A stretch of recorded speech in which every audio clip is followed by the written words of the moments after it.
Entering Kenmore. Doors will open on the left.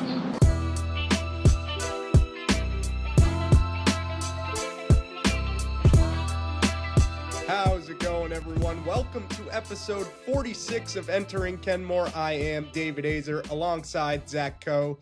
Zach, been a minute since we've done a traditional episode of Entering Kenmore. We have been doing the division previews with George. It has been a ton of fun, so I highly recommend going and checking out those preview videos if you haven't already. But today we sit just about 4 hours from technically opening day, or maybe it's a little bit later than that. I'm not a math guy. It's 8 o'clock start. 8 o'clock. Okay, so like 6 or 7 hours. Don't meme me. But there is real baseball to be played today. I don't know how likely I'm going to tune in because it is Yankees versus Giants, two teams who I don't love. But tomorrow is the bulk. Tomorrow is the real opening day. The Red Sox will be playing legitimate baseball games, and that feels wonderful. We have a lot to get into, but before we do any of that, Zach, I know you have an apology to issue to a 1A fam. So let's get into that. Yeah, just quickly, I hate the idea of a standalone opening day game, especially Yankees Giants, and it's on Netflix only. Yeah, I'm just not a fan of that. Opening day is every single team playing. I wake up at whatever time, I sit down and I watch baseball from the time I wake up to the time I go to bed.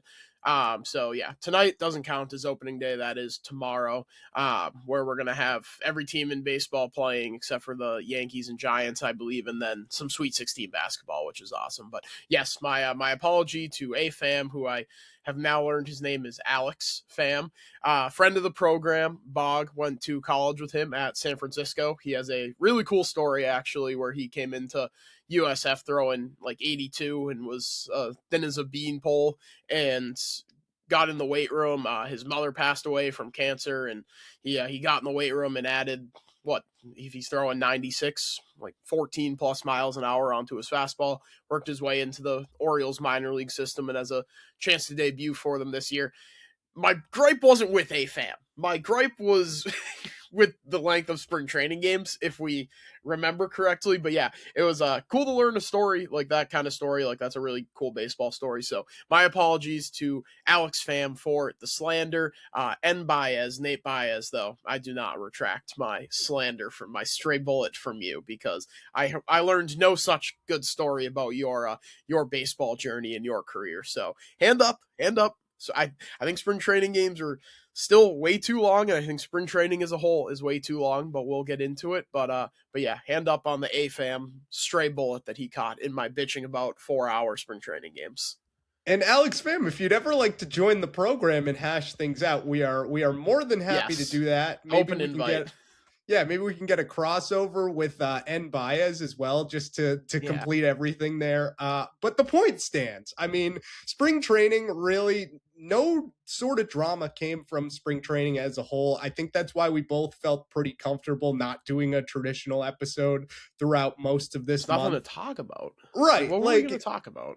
The main thing was Marcelo Meyer may or may not make the team, and I think people made so much more out of that than needed to be made. Obviously, he makes the team as the second baseman, is going to be an interesting platoon partner, because the way Alex Cora said it yesterday was they're going to platoon Meyer, IKF, and Andrew Monasterio at second base, and the whole deal was, we want a consistent double play partner for Trevor Story, and now we're shifting in and out 3 different guys at second base. So the thing that bothers me most, I guess, is you've always needed a second baseman since really Dustin Pedroia left, and now we're going into this season being like, it's going to be 3 different guys, and we'll see what happens. So it's another year of second base by committee, which kind of bothers me. I think Meyer should deserve most of those ABs, but then it just, like, I've been thinking about this for a while, pretty much since IKF was signed, but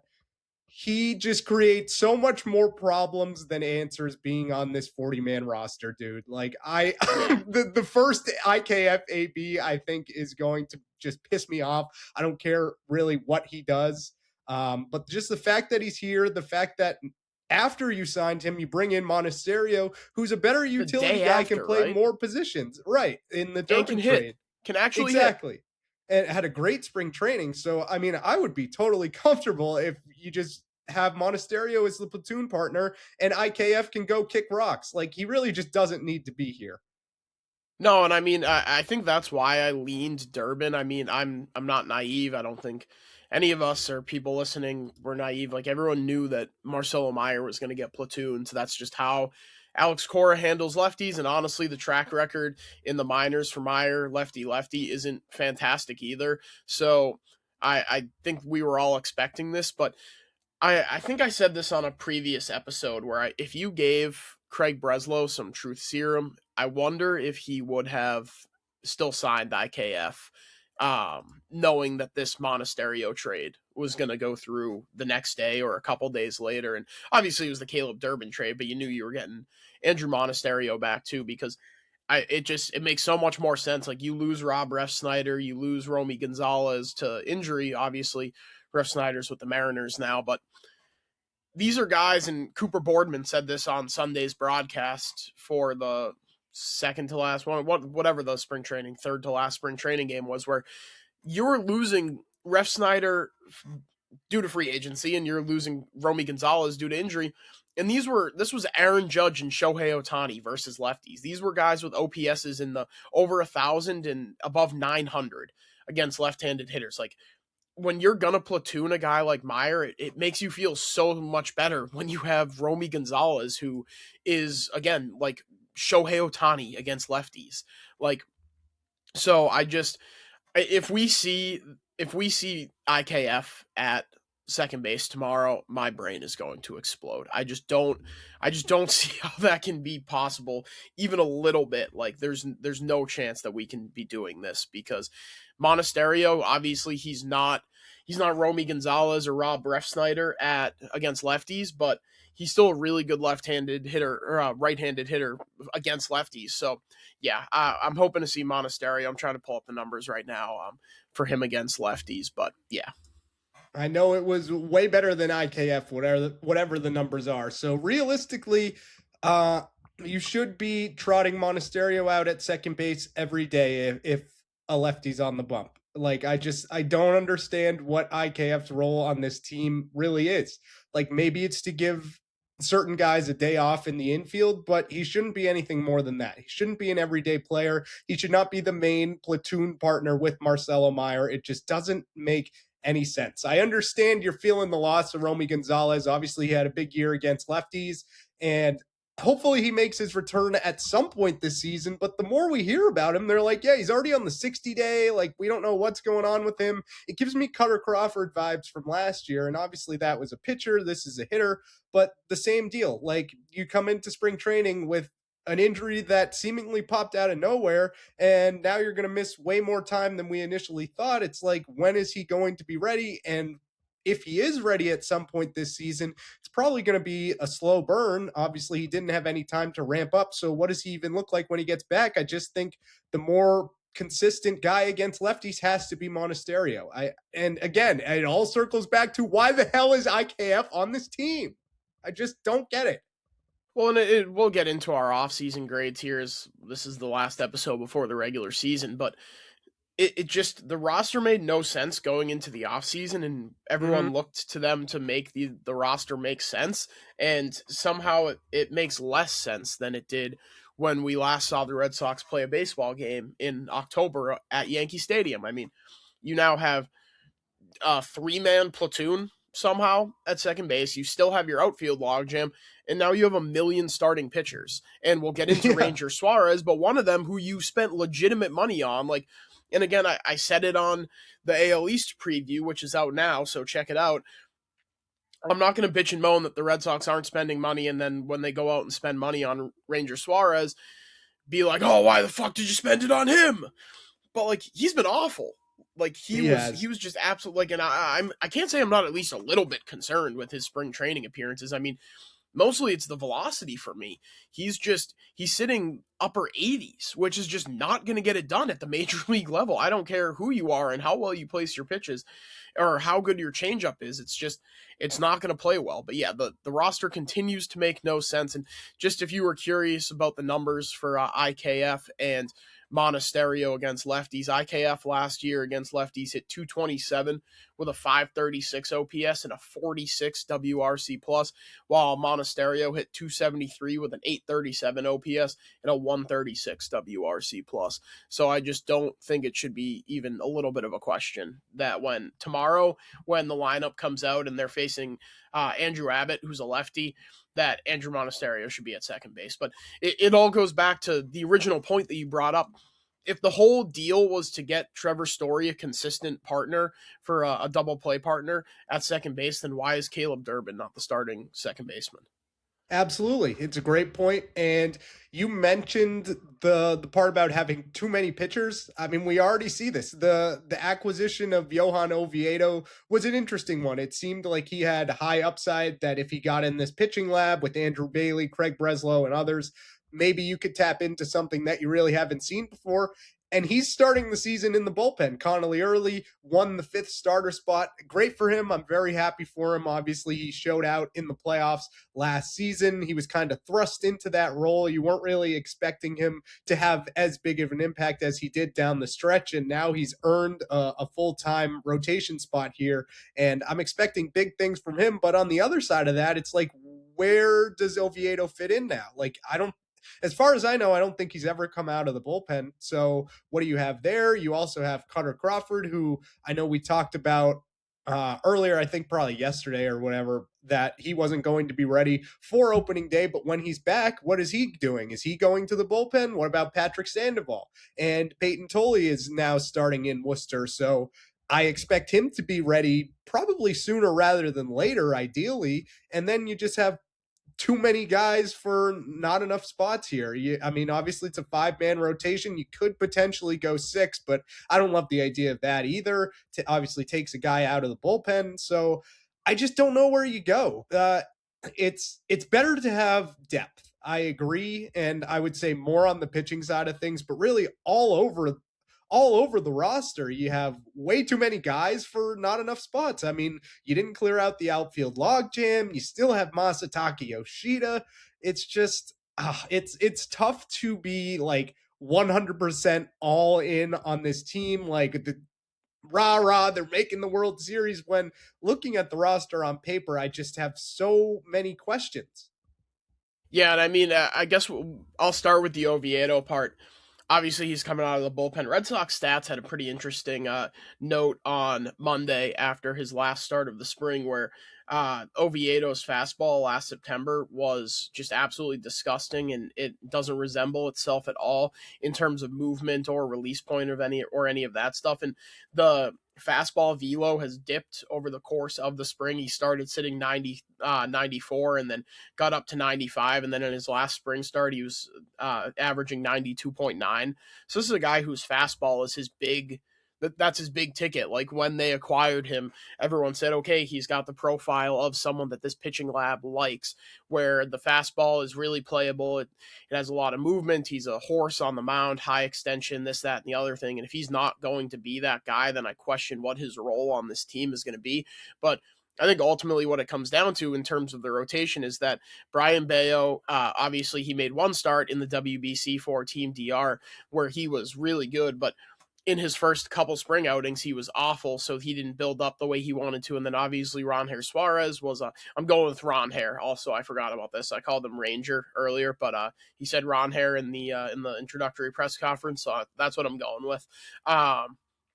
But he was awful all spring, and then obviously he was awful in the World Baseball Classic. And Alex Cora was on the Baseball Tonight podcast with Buster Olney, and he was talking about that, where if you're, I forget who the manager of Team Venezuela was, but if you're the manager of Team Venezuela, you have a baseball game to win at the end of the day. If Ronher Suarez isn't going out there and getting the job done and putting you in a position to win a baseball game, you got to pull him. And the team that ends up paying for it is the Red Sox, where they have one of their starters, their big ticket free agent acquisition that's not built up to the right pace to be ready to go on opening day. It's why he's not starting on Saturday in Cincinnati and starting on Monday in Cincinnati instead. So I think getting Oviedo in the bullpen is giving you, like, and Cora said this, that it's going to be a bridge role. I think that's pretty much just Ronher Suarez insurance, where if he can't give you more than 4 innings, you have someone that can bridge the gap between that 4th inning and getting into the back end of your bullpen, the Weissert, Slayton, Whitlock of it all, and then eventually Chapman. So I think it'll be interesting there. But obviously that velo on Oviedo is something to watch as well. But I think they're going to reevaluate it a couple turns through the rotation. If Suarez still isn't where he needs to be, I think maybe we see an IL stint for him where they kind of just say like, all right, man, enough is enough. It's 3 weeks into the season now. Pull your head out of your ass. Get your shit together. We paid you for a reason. So don't be a Pablo Sandoval. It makes sense. And I know this isn't a one-to-one comparison just based on pedigree, but Tanner Houck had a similar deal last year where he had an absolutely horrid spring training, and then he came into the regular season. You're like, okay, is this going to fix itself at all? And it was brutal until they put him on the IL and shut him down for the rest of the season. I don't think we're trending, that catastrophically with Ronher Suarez at this point, but it's cause for concern. I know earlier on in our last spring training breakdown video, I was like, can we all just take a breath because Suarez had a couple of bad starts early on. But as you get into the later stages of spring training and it's still going, it's like, okay, I don't want to fully hit the panic button, but it's definitely something of note rather than just brushing it off like I did earlier on into spring. The good part is you have the depth. And I know last episode, I think I said that they're sort of actively rooting for an injury for this roster to make any sort of sense. So honestly, maybe if Suarez isn't 100% ready to go and you do have to put him on the shelf for 15 days or whatever it would be, then at least you're still in a good spot depth-wise. But it's not a great omen to start the season like this, especially like you said, as Suarez is your big ticket item, one of the only guys you spend real money on in free agency. It's not a great start for his time in Boston, and I'm still optimistic on the overall outlook of the contract and how he will perform in the long run. But yeah, like I said, it's a tough start here. Yeah, definitely. I mean, we'll see what it comes out and looks like on Monday, but yesterday was really, really ugly against the Twins. It was 4 1/3, 9 runs on 8 hits, or 8 hits on 9 runs, or 8 runs on 9 hits. I forget which one it was. But yeah, just a brutal showing. Like I said, he was sitting in the upper 80s instead of the 93, 94 that he usually sits. So yeah, at this point in the spring, and I know like Crochet's had an awful spring as well. So, but he kind of said that he was obviously frustrated, but in his post game after he threw on Sunday, he said like, yeah, like it's frustrating, but like I have to remind myself like these aren't the pitch sequences that I would be throwing in a regular season game. Like there is still a tinkering to it, but like even so, Crochet was still like, to me, the velo is the big red flag here. Like at least Crochet was still sitting at his normal velocities. Like, yeah, he was tinkering with stuff. Yeah, he's throwing a splitter that he is more likely than not never going to throw in the regular season until he has a good enough feel for it, which clearly he still doesn't. So yeah, the velo is what is raising the red flag for me. Totally. Anything else spring training housekeeping wise you wanted to get to here? Connolly early. We briefly mentioned it. I'm so happy that he's in the rotation. I kind of got cucked on my producer point last week on the Christian Arcand show where we ran out of time on the segment, but it was after his last start against the Yankees. And my whole point was going to be if the stats mean anything, then Connolly early needs to be in the rotation on opening day. No service time manipulation, bullshit, none of that. It's just, he was by far your best pitcher in the spring. He's obviously has the higher floor than Peyton Tolley. I think Tolley definitely still has the higher ceiling, but yeah, super happy to see Connolly early make the rotation. I think it's well deserved. And honestly, he is a guy who popped up out of pretty much nowhere last year on the prospects radar, and to see him come in, and obviously it's not an ideal situation where you need a rookie making his like 6th career start to be starting winner go home game in Yankee Stadium for you in the playoffs. But I think we talked about it then. He did more than enough to win that baseball game there. The numbers won't show it, but there were some awful defensive plays behind him. He got completely botched or completely screwed out there by the team behind him. And obviously they didn't score any runs. So it's going to be tough to win a baseball game when you score 0 runs. Fun fact, the team has never done that, win a baseball game in which they scored 0 runs. So yeah, pumped for Connolly early, excited for the future of this team. And honestly, I'm not super concerned about the service time thing because it seemed like they were at least interested in extending him. So you don't need to worry about the service time nonsense if you just work out an extension, which this front office and this team in the last 3 years has shown that they are more than willing to work out extensions with their young guys. It also helps to see what you have in a full season of Connolly early. Like, he got the cup of coffee last year, and he is still Rookie of the Year eligible this year. So if he has a big season, I mean, he could be in the conversation for Rookie of the Year. And I also, this is a kind of a big thing I've been kind of messing with all off season is now with the pitching depth you've set up for yourselves, like you can afford to move on from one of those guys at the deadline. I'm not saying move on from Connolly early, but like we talked about last episode, gives you more leeway to move on from a Brian Bayo or some of these other guys, maybe even Oviedo. I feel like that's probably too soon, but you still have a lot of depth to work with. And in the rotation, I think that is always a great thing. So I expect big things from Connolly early. I think he's going to become a mainstay in the Red Sox rotation throughout the this season and beyond. I know he was mentioned in a ton of trade talks, but obviously they like him enough to not move on from him, see what they have this year, and I think it's only up from here for early. He's impressed in limited fashion so far, and I'm really excited to see what he can do with a full season's workload here because we've never really seen it. And also, not to mention, the Red Sox pitching development is better than it's ever been. And this is kind of the first real product you've seen of that pitching lab coming through the system and producing well in his first season in the major leagues. So I think it's only up from here, and I'm really excited to see what he's got. Yeah, and just quickly on the Peyton Tolley of it all, I think Tolley was awesome in the spring. I think he showed a bunch of growth, a lot of the things that we said we were looking for him to build on, working on secondary pitches, mixing things up a little bit better so he wasn't just a fastball only guy or a fastball slider if he can locate it guy. I think that the curveball's been awesome, the sinker, two-seamer, whatever you want to call it. I think that's been really good, just another pitch working away from right-handed hitters. And I think it was always that early was the more finished product. Like I said, I think he definitely has the higher floor, but I think Tolley has the ceiling to be like a Chris Sale, Garrett Crochet. I would say Tarek Skubal, but I don't want to put those kind of expectations on him. But I guess I am talking about a guy in Chris Sale who's a surefire Hall of Famer, and I've said it previously, but if Garrett Crochet continues pitching on the trajectory he's on, that he's also going to be a Hall of Famer, but he does have that upside of one of the best left-handed starters in baseball, so have him go down for a little bit, get a little bit more polished down in AAA where you don't necessarily have a spot for him. I know the noise got kind of loud about him potentially being that last lefty in the bullpen, which I think obviously we saw last year and he was pretty good in the playoffs, but I would much rather see him continue to stay stretched out in Worcester and continue to work on that development. Like obviously I said it on the last episode, but I need to see more information about guys that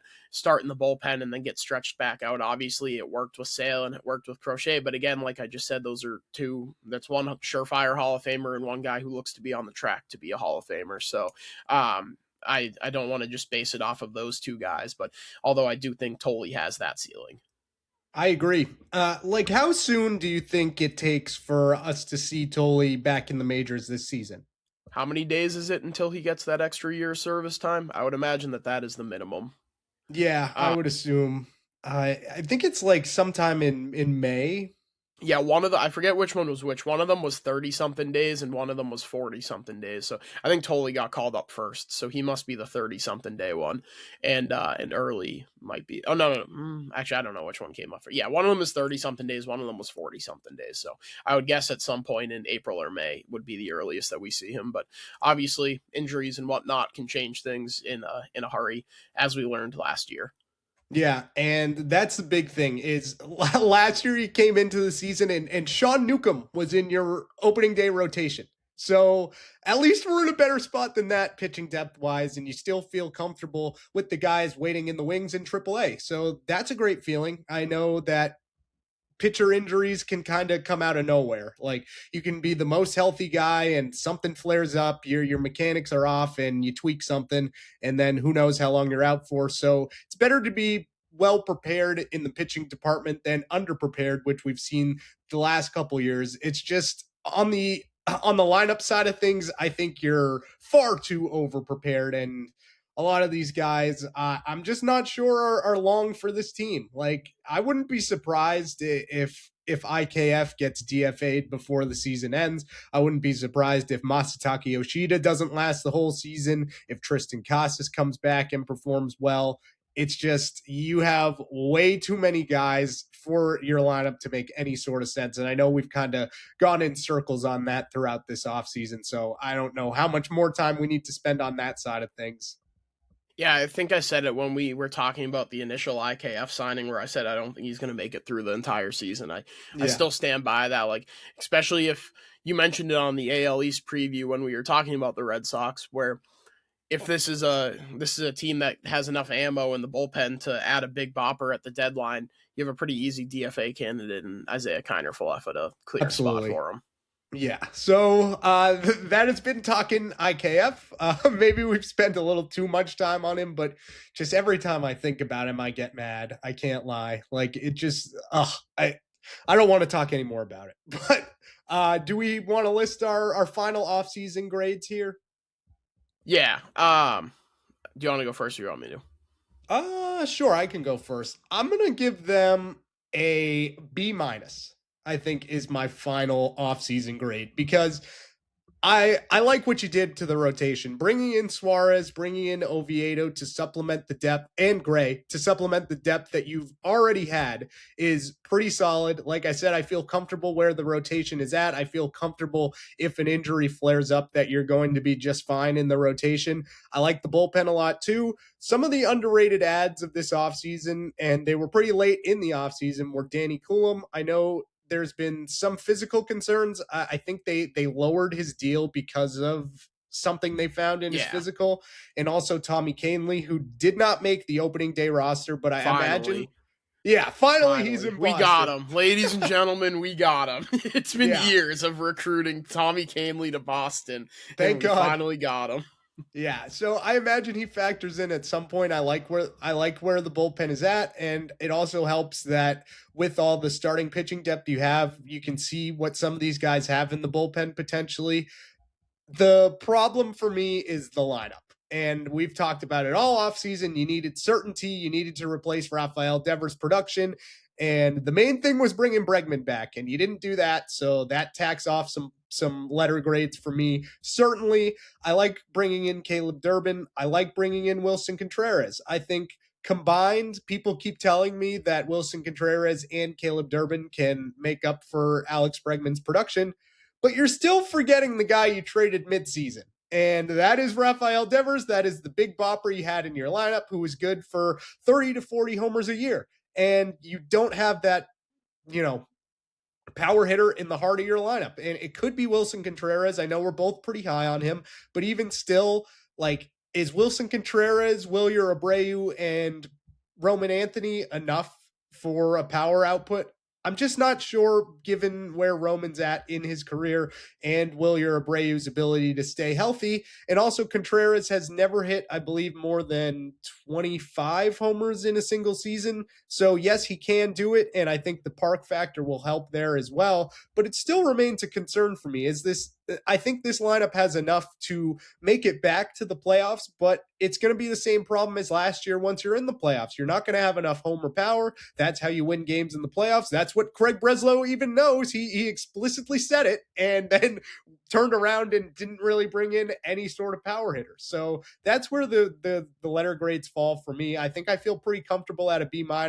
Looking around the rest of the division, I think they had a more productive offseason than everyone but the Blue Jays, I would say. So at least divisional wise, you're still in a good spot maintaining pace with the other teams there. And I think they're going to be a wild card team. I mentioned that on the AL East preview. I don't have them winning the division, but I think they did enough to make it back to the playoffs at least. Yeah, I'm gonna go with a C plus. I think that I echo a lot of the sentiments that you said. I like the moves that they made in the rotation, as we learned last year. You can never have too much pitching depth, and I know I kind of bitched about Ron Suarez, but this is a guy who is proven in the biggest moments that he's going to shine out. Obviously, it didn't play out in the WBC, but I think that's a little bit weird. Like, obviously, it's one of the biggest moments, but it's also the middle of March. It's not October where you've been pitching for the entire season. So I think it'd be more interesting to see the WBC, which I guess we get into some WBC thoughts. I know we got into it a little bit talking about the Yankees and loser Captain America on that preview episode for the AL East, but it's just, I think it'd be better to do it like the Four Nations or the Olympics or something like that, where it's a break in the middle of the season. I'd be interested to see how that kind of changes participation, if it does at all, if guys are more willing to go because they're more built up and they're more like in the flow of the season, or if teams would be less hesitant to let their starters go because they're in the middle of a playoff push and we don't need Tarek Skubal blowing out his elbow playing in an exhibition game. Which obviously to some of these other countries it was more than that, but for Team USA it was not. It was just simply a bunch of exhibitions for them, no matter how much they tried to fake like they cared about it after they got called out for being oralists. But yeah, I fail to see where the production to replace Rafael Devers comes from. I could see it coming from Roman Anthony. He's the most bet on player to win American League MVP. But again, this is a kid who's currently 21 years old, is going to be 22 in a couple of weeks. And these are just really lofty expectations to be placing on this kid. I think he's more than capable of living up to them, as we saw in the World Baseball Classic, where if Team USA had won, he probably would have been the MVP. He was one of two players that I think actually gave a shit about being there, him and Paul Skeens. But Wilson Contreras, Caleb Durbin, I think they will replace Alex Bregman's production on the field. I just don't know that off the field they're different types of leaders. Obviously, Wilson Contreras is going to resonate much more with the Latin players than Alex Bregman would have. But yeah, I think their production, and obviously I've been on the record of saying I was pretty disappointed in the season that Alex Bregman put together for 1 year, especially given what it cost you in the long term, which is your best player. But I don't know. Like you said, Craig Breslow offered up the information that home runs win baseball games in the playoffs, and we didn't hit enough home runs, is what he said, and we need to find a way to increase that power output. And I have Wilson Contreras hitting 30 home runs this year for the first time in his career. He's never hit more than 24. But I think the air pull rate and playing half his games at Fenway Park is really going to tick things up. I think we should see a power surge from Wilyer Abreu, Jaron Duran, Trevor Story. Like we've already done this. I think they're going to have over 4.5 20 home run hitters, but I just don't know that that's going to be enough when it gets to the playoffs. And it's something I've been harping on for ages now, where it's like, okay, here's this guy in the lineup. He's not going to beat us. And like I said, it certainly could be Roman Anthony, but that's your leadoff hitter. Like there's no one behind Roman Anthony to protect him. Right now, it looks like Trevor Story is going to be your number 2 hitter. Why is anybody in a big spot going to pitch to Roman Anthony if Trevor Story's waiting behind him? Like Right. Story had a great season last year. It was his first fully healthy year. I think he went from, when are we going to DFA this guy in April and May to he was one of their best players down the stretches. Just can you count on him to A, stay healthy again for a full season, and B, put together that kind of production again? I struggle to see that. So, yeah, I think obviously Anthony's that guy that you can circle, but there's no reason to pitch to him because of what's behind him. Mm-hmm. All good points. I think both of our grades are pretty accurate, if I do say so myself. Like it's just, I know kind of national reporters as a whole, national analysts are still pretty high on this team. And Everyone had them as like one of the big winners of the offseason. Right. And it was very funny on, not to spoil our AL East preview, but George was the highest on the Red Sox out of any of us. And obviously he's a Cubs fan, so he's on the outside looking in on this division and everything like that. But it's just funny that nationally, people are way higher on this team than both of you and I, and pretty much all over Red Sox Twitter. It just doesn't seem like anyone's like, we're making the World Series, we're winning the American League pennant. Like it's just, I don't know. I don't see it this year. I was much more confident in last year's team because you had the big boppers, you had the big names, you had the the fresh new paint, bringing in Crochet and Bregman, and it's not the same sort of feeling this year. And that's not to say I'm not excited for baseball, because once the first pitch comes out at like 4:10 tomorrow, I'm going to be dialed in for the next 8 months, and this team will decide my mental state for the entirety of the season, as it does every year. So obviously I'm excited for baseball. This is the best time of year in my opinion. It's hard to have as high expectations as I did on last year's team on opening day. Just looking at the team on paper, I still don't see how this all fits together just yet. Yeah, it's weird, because I think the logical step from last year was to be, okay, we're a wild card team. We got bounced in the first round in a very winnable series against the Yankees. The next step should be, okay, how do we make ourselves World Series contenders? And I just don't think that they really made a big enough step to cement themselves as World Series contenders. Obviously, it's tough when you have the Dodgers there, because they are a super team. You call them an Avengers level lineup in the NL West preview, and it's true. I mean, like I said in that episode as well, you take the mound in the first inning of a game against the Dodgers, and you're immediately facing 4 Hall of Fame hitters. Like, those are the first 4 in their lineup. It's ridiculous and it's unfair, but like, I think it's ridiculous that the Red Sox didn't put themselves in a better position to be the team that comes out of the AL, at least. Like, I could deal with going to the World Series, well, maybe not mentally deal with, but like, I'd be able to come to terms with going to the World Series, being the team that comes out of the AL and then losing to one of the greatest baseball teams I've ever seen assembled. Like, that I could handle. Just being another wild card team that gets bounced in the first round, like, to me, even winning the wild card round and then losing in the division series wouldn't be enough for me. Like, at this point, my expectations are set on the ALCS or bust, and honestly, that's down from where it should have been, which is World Series or bust. And that's not, like I said, that's not to say win the World Series, but that's to say at least come out of the AL, like, win the pennant again. And I just don't think that they did enough to do that. So it's kind of like the 2016 to 2017 season, where it didn't feel like any steps were really made. In 2016, you lose to Cleveland in David Ortiz's last playoff season, or last playoff games and whatnot. And then the next season, you go out and you load up and you sign you trade for Chris Sale, you trade for Craig Kimbrell, like I said, you load up, and you still just lose in the first round to the Astros. Like, that didn't feel like a step forward was made at all. Obviously, it all sets the stage for the most fun season in Red Sox history, but at the time, it didn't feel like it was a step forward. So maybe we're looking at another wild card or division exit this year, and sure, it could be setting the stage for a really fun season next year, but I'm not worried about future Zach or future David. Fuck those guys. They're assholes. I'm worried about present Zach and present David, who want to see this team compete and win a World Series now. These are the next 6-7 months, of the season, that our lives that we're going to dedicate to this team. And it just doesn't feel like they were really all in on making sure that they had the most competitive team out there, which is what makes it frustrating.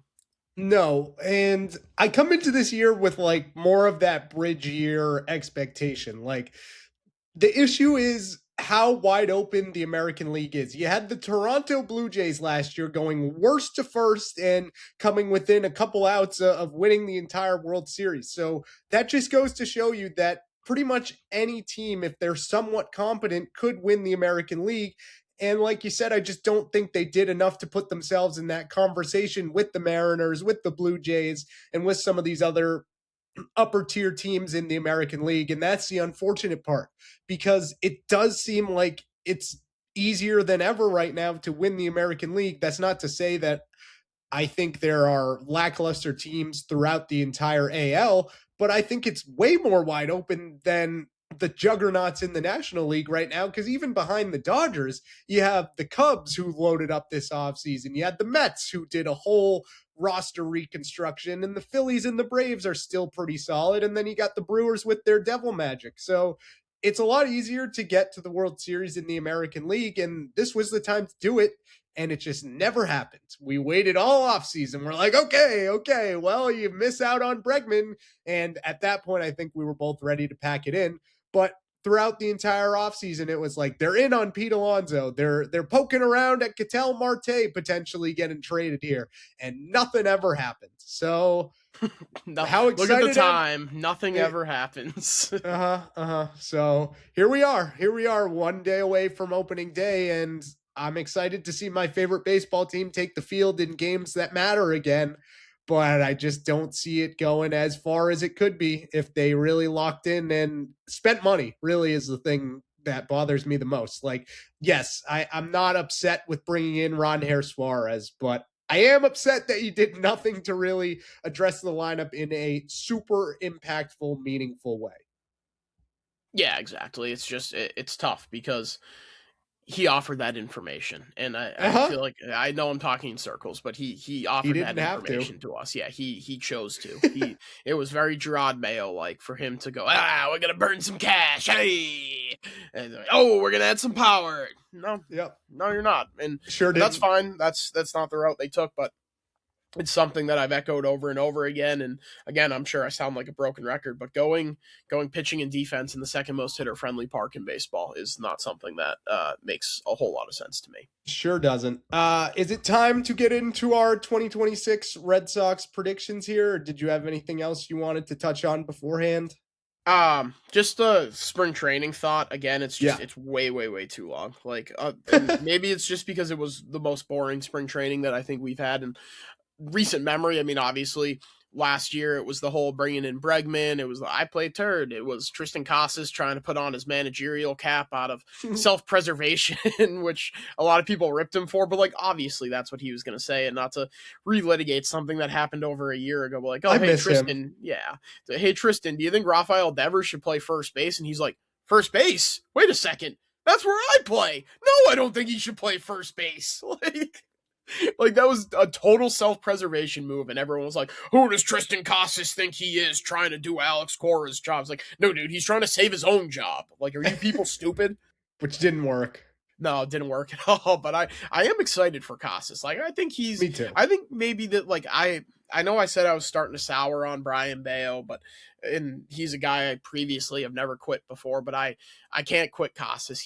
There's something in there with him where he's a good major league player. Like sometimes I think he just needs to get out of his own way, but he enjoys being a troll. Like he's a troll at his very core. He's Skank Hunt 69 at his very core. And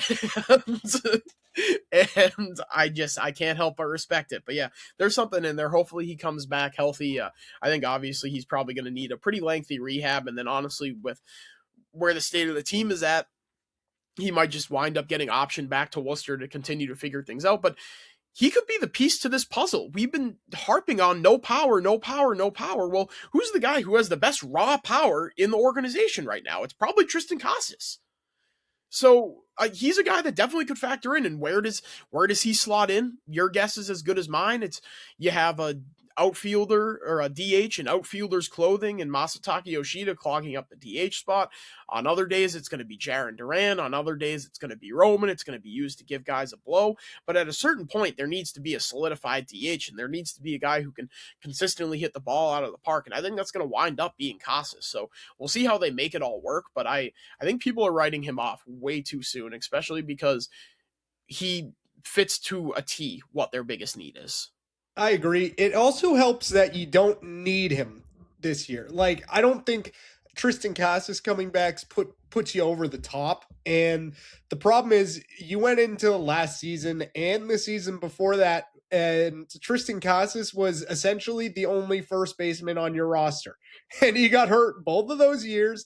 And then last year we had to watch Abraham Toro and Nathaniel Lowe take ABs consistently at first base. Like, it was just a disaster. So you bring in Wilson Contreras, you take some of those expectations off of Tristan Casas having to be the next big thing and pan out immediately. And obviously it was a terrible injury he went through last year, and it's going to take him a while to recover.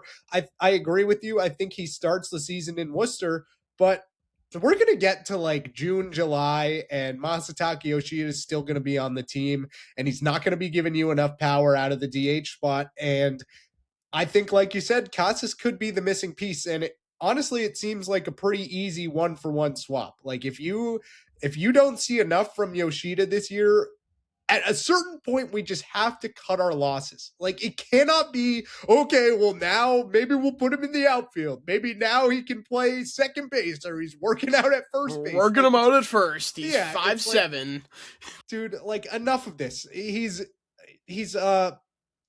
bubbly personality. Everyone seems to gravitate towards him, but he doesn't fit. That's the issue. And I know you're going to give up on him. You're going to DFA him or trade him and cover some of that salary. And he's going to be great for another team that fits his needs way more. But the problem is he does not fit the 2026 Red Sox team at all, especially since you didn't trade any of your outfielders. Now you have to go into this season platooning supposedly two lefties in Jarren Duran and Masataka Yoshida at DH. Doesn't add up.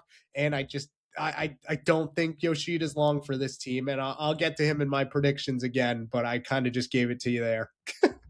Yeah, and I mean, the thing too is, like, I kind of liken it to a reliever, like a Brad Keller or a who's the guy that they brought in and then he went to the Reds and was just absolutely dealing.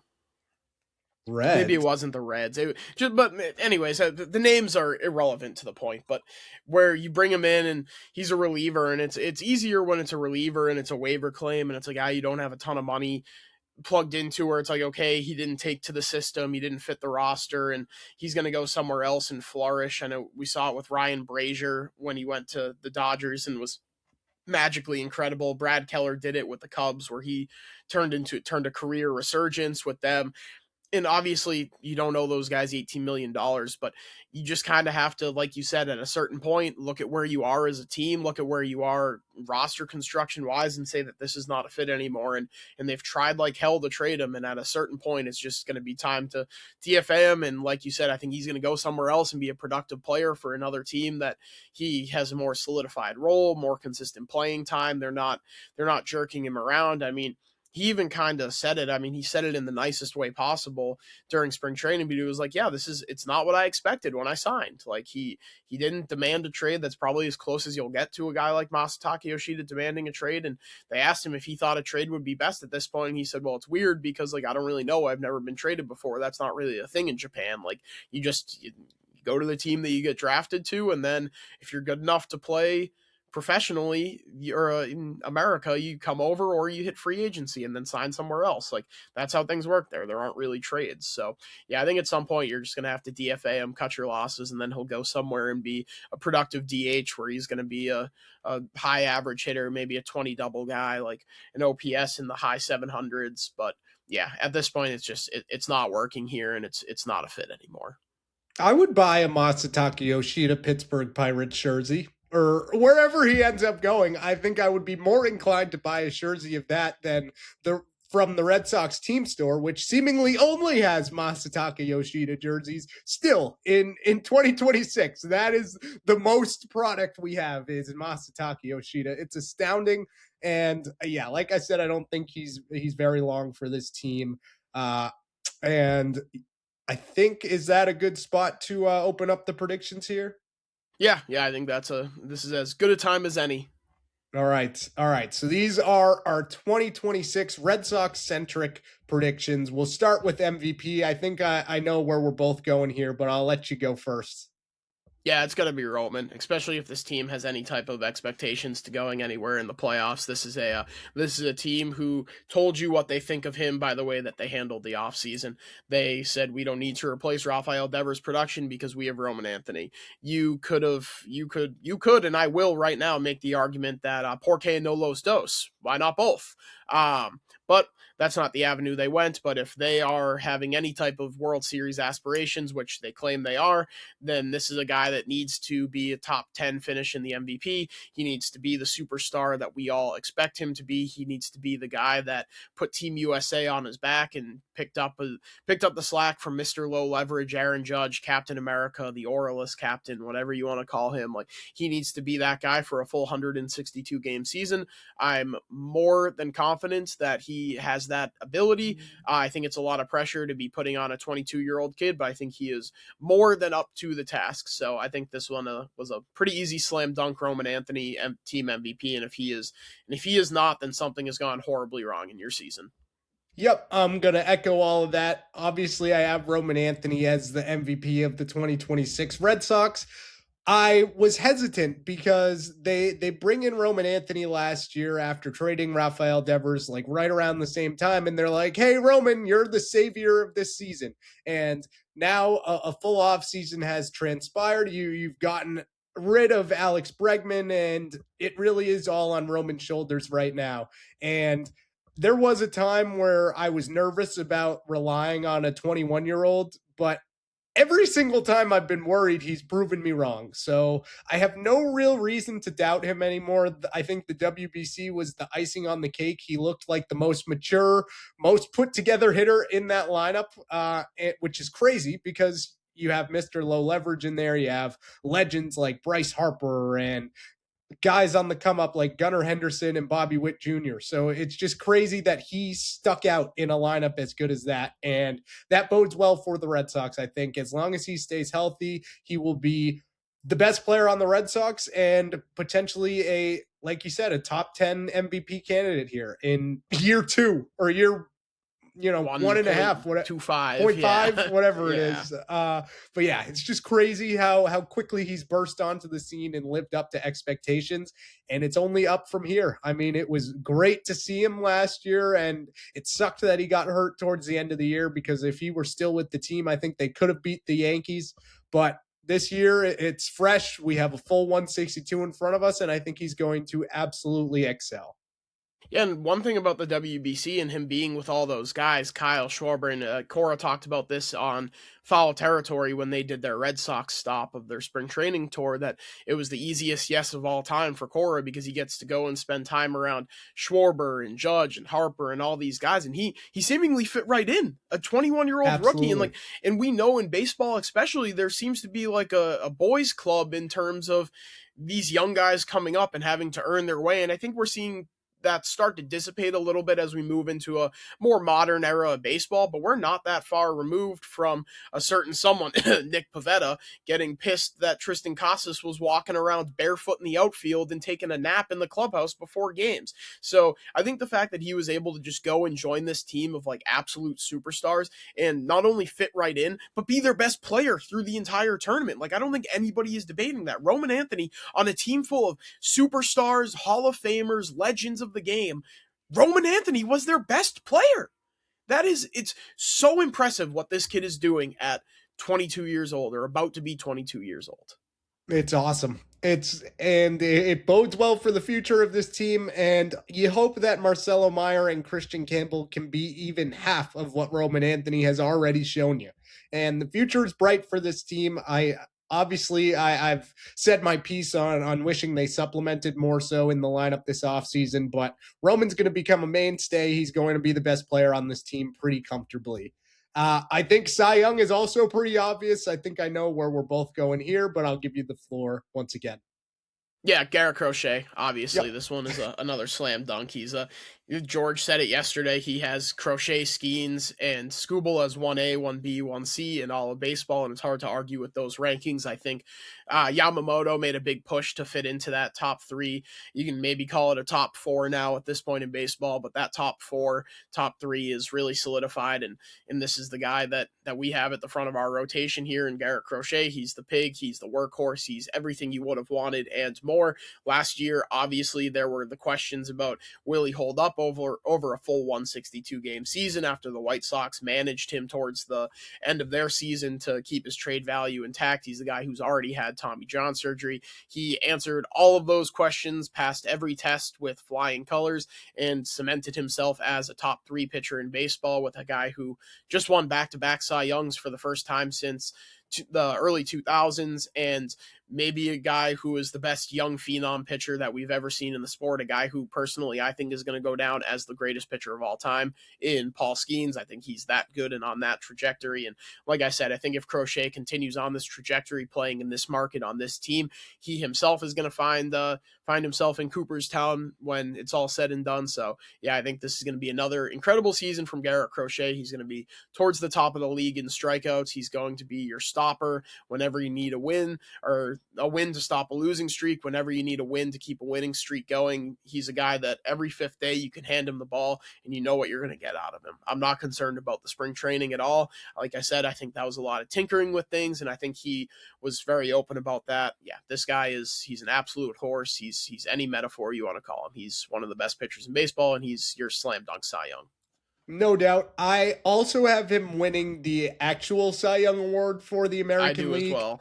So we'll get to that with George later. I think you guys will see it tomorrow morning ahead of opening day. But I want to echo everything that Zach said. The main concern for me last year was, would he be able to hold up for a full 162? Not only did he do that, but he also proved he can pitch in the playoffs, and he absolutely shoved it up the Yankees' ass in game one of the wild card series, which was cloud nine. That was the best thing ever to come out of the 2025 Red Sox season. It promptly ended. We hit a brick wall after the Garrett Crochet start, but I will still hold on to the great vibes, the great memories from seeing Garrett Crochet make his first start in a Red Sox uniform in the playoffs. And I just have all the expectations in the world for him, but it's something that I think he can totally live up to. I mean, the trajectory this guy is on, like you said, is one of the best pitchers in all of baseball. And it's not particularly close looking at the stats from last season. He's going to certainly be an all-star as long as he can stay healthy. He's going to remain one of the best pitchers in the league. And it's great that they got him some more help. They got him some more proven commodities in to pitch after him in the rotation, because if you get into a playoff series, I still feel good where this rotation is at. I know I've mentioned I'm hesitant on the lineup, but that has nothing to do with the rotation. I think the rotation is in a great spot, and they have one of, if not the best leaders in baseball in Garrett Crochet. He's going to be an absolute stud in 2026, and he will be once again appointment television every time he makes a start. Yeah, it's pretty similar to Garrett or to Chris Sale or any number of guys. Obviously, Pedro in the day where it's like, all right, it's Crochet day, and like you said, where it's appointment television. You're sitting down and you're tuning in to see what Garrett Crochet does next. I don't know that it has necessarily reached the levels of Pedro Day in the heart of the steroid era where he was just absolutely dicing everyone up. But like I said, I think Pedro is currently the greatest pitcher of all time, with Paul Skeens on track to pass him. So obviously pretty lofty expectations there, but yeah, I think you have your guy, the guy that we have been begging for to get for since Chris Sale really struggled with injury since 2018, 2019, really. Ever since then, we've been begging for a number one at the front of this rotation, and we finally got one. And like you said, not only did he pass every test in the regular season, he also passed his playoff test where he went out there and he told Alex Cora, don't worry, you're only going to need to make one call to that bullpen, me and then Chapman in the ninth, and then he went out there and backed it up, and that is an awesome story. It takes massive balls to be able to do something like that and then go out there and back it up, especially playing in an environment like Yankee Stadium. And he did it and shoved it up their ass in the one game that you won in the playoffs. Like if you're gonna say you only won one game in the playoffs last year, it better be that Garrett Crochet game, because like I said, this is the guy where every fifth day when you hand him the ball, you're going to be in a really good position to win a baseball game. Two more things on Garrett Crochet. It's crazy how intense he is on the mound, how locked in he is, and then on his non-start days, he's the dugout vibes guy doing all the celebrations, like milking the cow and some more non-start insane days. He's out there just like honking boobies. Yeah, it's so funny, and I wish Richard Fitz was still on the team just to be the vibes guy along with Crochet, but he will continue to keep that going. And the other thing I wanted to mention on Crochet, I am now blanking on. So I guess we're just going to move on to Rookie of the Year, and hopefully I remember it when we're talking about this one here. So what do you have for Rookie of the Year? I feel like we might both be on the same page on this one as well. Connolly Early. Yeah, yep. Yeah, Connolly Early. So spoiler alert, when we get to my biggest disappointment, I'm not going to be disappointed by this player if that's the line that he puts up, but I think a lot of people will. So Marcelo Myers technically still a rookie, but I think that they're going to platoon him. I think that the bat is still not necessarily ready for the big league level, and we saw that last year. So I think a lot of people have these sky-high expectations for guys like Meyer and Campbell because of the big three, and I guess never mind. I'll save this for when we get to the biggest disappointment. Connolly Early, he cracks the opening day rotation after making 6 starts last year, including one in the playoffs. He immediately comes out and is not only your best pitcher in spring training, but one of the best pitchers in all of baseball throughout spring training to really force his way onto this roster, because I think that they absolutely were content with having Johan Oviedo be this 5th starter unless somebody really forced their hand and he went out there and did it.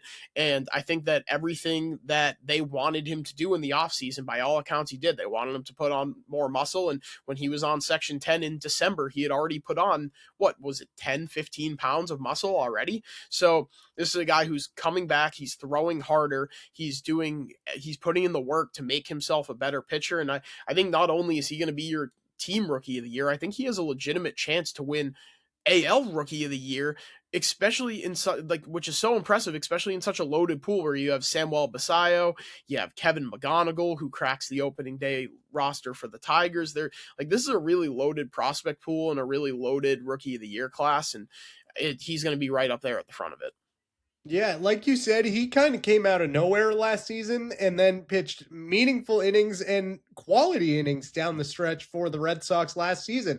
So I know we talked about it beforehand when we were first mentioning that he obviously made the rotation, but a full season of Connolly Early just gets the juices flowing for me. I mean, he excelled in limited fashion last year, proved he can pitch in the playoffs if he had some help from a lineup that couldn't hit their way out of a wet paper bag against Cam Schlittler. So I'm expecting big things from Connolly Early. I don't think I'm going to go as far as to say I have him winning AL Rookie of the Year just no, I don't either, but I think he can be a contender for it. Yeah, I think he could be top 3 pretty easily, but I just love where he's at in his development. Like we both said, he burst onto the scene and now has really turned heads in spring training, and the expectations are through the roof, but I'm pretty confident he can live up to those. And again, it helps that you supplemented with Ronher Suarez, Sonny Gray, Johan Oviedo, guys that, take some of that pressure and expectations off of a Connolly Early now that he's the 5th starter. Like, he can go out there and win you a ton of games, but you don't need him to. You're not like, okay, you're the next big thing in our rotation now. Go out there and give us ace level stuff every time out. No, it can be more of a slow burn, but I don't even think he really needs that. Like, I think he is now a proven commodity, and seeing him over a full season is going to be awesome. I have huge expectations for him. I think he's going to become a mainstay of this rotation for the future in 2026. Yeah, I couldn't agree more. It's just everything you said. And to think that there might be a guy who could even be better than Connolly Early in your minor league system and Peyton Tolle, it puts them in such a great spot. And obviously they're super high on these guys, or else they would have been shipped out for Ketel Marte in the offseason, because it seemed like them and Meyer were kind of the sticking points, which is why it was kind of always ridiculous to me that people thought that Marcelo Meyer wasn't going to be on the opening day roster. I mentioned it when we talked about that. Like, if he wasn't going to be your at least part of a platoon at second base or third base this year, then why wouldn't you just swap him out for Ketel Marte? Because you see him in the future. And I think Meyer has kind of gotten a lot of backlash and a lot of heat this spring training and offseason because of that. And I think a lot of it was unwarranted. I think a lot of it was a little bit of like, okay, this is really boring. What can we harp on? This is the only really story we have to talk about. But yeah, Connolly Early, I'm happy he made the opening day roster. Like I said in the open, it would have been so easy for them to just stick him down in AAA and let Johan Oviedo figure out the fastball profile and let Suarez be a veteran arm in his 30s that's been in the big leagues for however long and let him figure out whatever's ailing him. But no, they went with the results, and I think that's going to prove massive dividends for them, because he's going to come out and immediately cement himself as one of the best young pitchers. Totally agree. Let's get to our next one here, and that is our breakout candidates. How do we want to do this? Do you want to start? We could both list a hitter and then both list a pitcher, or what do you think? Do you want to do both hitter and then both pitcher? Okay. So I'll let you start. All right, so I will. I'll start with my hitter. I think it's going to be Wilyer Abreu. Not necessarily a hot take, but I don't really think there are any hot take or like I think there's a handful of guys that can be consensus. I think you can make the argument that Roman Anthony could be a breakout candidate, but I don't necessarily think that would be a breakout when we're all expecting him. Like he's the most bet on player to win AL MVP at BetMGM right now. So I don't think that that's really a like in the spirit of a breakout candidate rule. Like, and I don't necessarily think that Willier is either as a guy who's been in the league for however long, but I think he's a guy who we're finally going to see him hit lefties for really the first time in his career. And I think he's more than capable of doing that. We saw it in the WBC. He's hitting for more power than he had before. For me, the big issue with Abreu is going to be staying healthy, but it seems like he's kind of run into some real freak injuries in the past. He slipped down the stairs and missed 2 weeks at one point. So can he stay healthy? I think the answer is yes, but this is a guy who's a gold glove caliber right fielder. He did he win it last year? No, right? I want to say he did. Let me confirm that. Back to back, yeah. So he either won back to back or already has a gold glove in right field playing at Fenway, which is essentially playing in a second center field. So to see a full season out of him where he's not being platooned, I think we're going to see the next level of Wilyer Abreu. The skinny Wilyer era is upon us, and I think he's going to hit up to 30 or at least 30 pumps and be a real consistent piece in this lineup moving forward. Like he gives you such a quality at bat. He doesn't strike out a lot. He walks a lot. He has a really good feel for the zone. I guess we can talk about this as we move on into the rest of the season predictions. But I think this is a guy who is going to be one of the few guys that are actually allowed to use the ABS system when they're up at the plate. He just has that good of an eye. So I'm going with Wilyer as my breakout hitter. He did win Gold Glove both in 2024 and 25. So yeah, which is kind of crazy given that he missed how many games did he play last season? Looks like 104. So that's kind of wild that they gave it to him, even missing like 60 games. But yeah, my breakout candidate is Caleb Durbin. I like Caleb Durbin a lot. He gives me Dustin Pedroia vibes, and maybe that's because he's teeny tiny, but he also seems like a dirt dog. He seems like one of those guys that's going to quickly become a fan favorite in Boston, and he kind of has to produce, obviously playing third base right after Alex Bregman. I think defensively, it's not going to be a drop-off really at all, and it might even be an upgrade given how shaky Bregman looked out there last year, which I think was kind of an underrated part of Bregman's disappointment. Yeah, it was a little bit of a surprise. Yeah, I definitely agree. Wasn't as solid as I thought. Right, and I was a little bit on the fence about putting Meyer as putting Durbin as the everyday third baseman because how good Marcelo Meyer looked in limited fashion at third last season. But seeing it in spring training, I mean, he zips it over there. I mean, he made pretty much every play out there at third. So I think he's going to be great defensively. And I think he's going to be more of a contact OBP guy. And I hope that we see some of that power start to break through because he looks jacked. Like just looking at him, the eye test is like, yeah, this guy's ripped. He could give you maybe 15 homers is a cautious bet here. So if he gives you anything like that, if he gets on base at a pretty solid clip, I think he's going to be one of the more underrated pieces of this Red Sox team.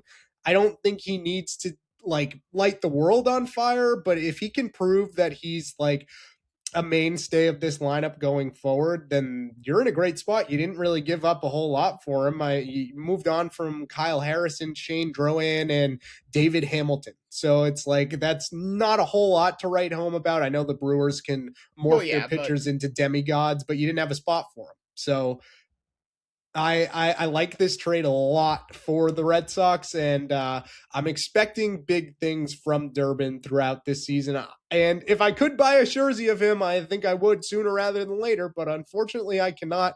I'm going to be following him pretty closely. I think he's going to finish the season as one of probably a top 5 player for me on this team.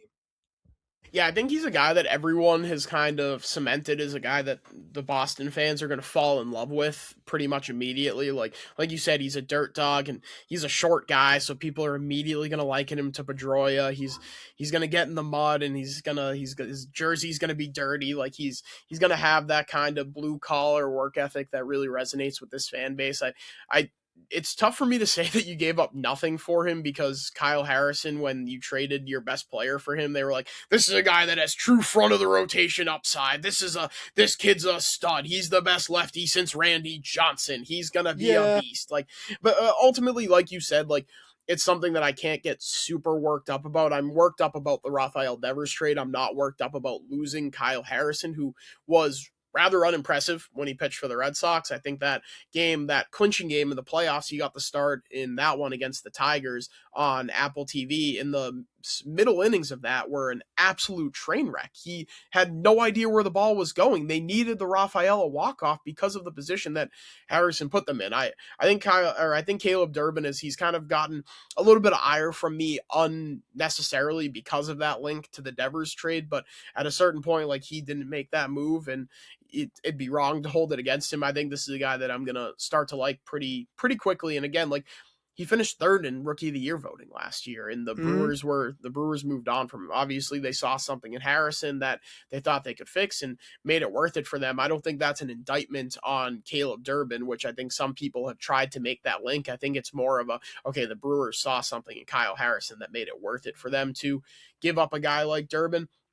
And also Brewers fans' reactions to losing him. They were not happy about losing Caleb Durbin, which I think goes to show that he's a guy who's going to ingratiate himself with this fan base really quickly. Totally agree. I like the Wilyer Abreu pick a lot as well.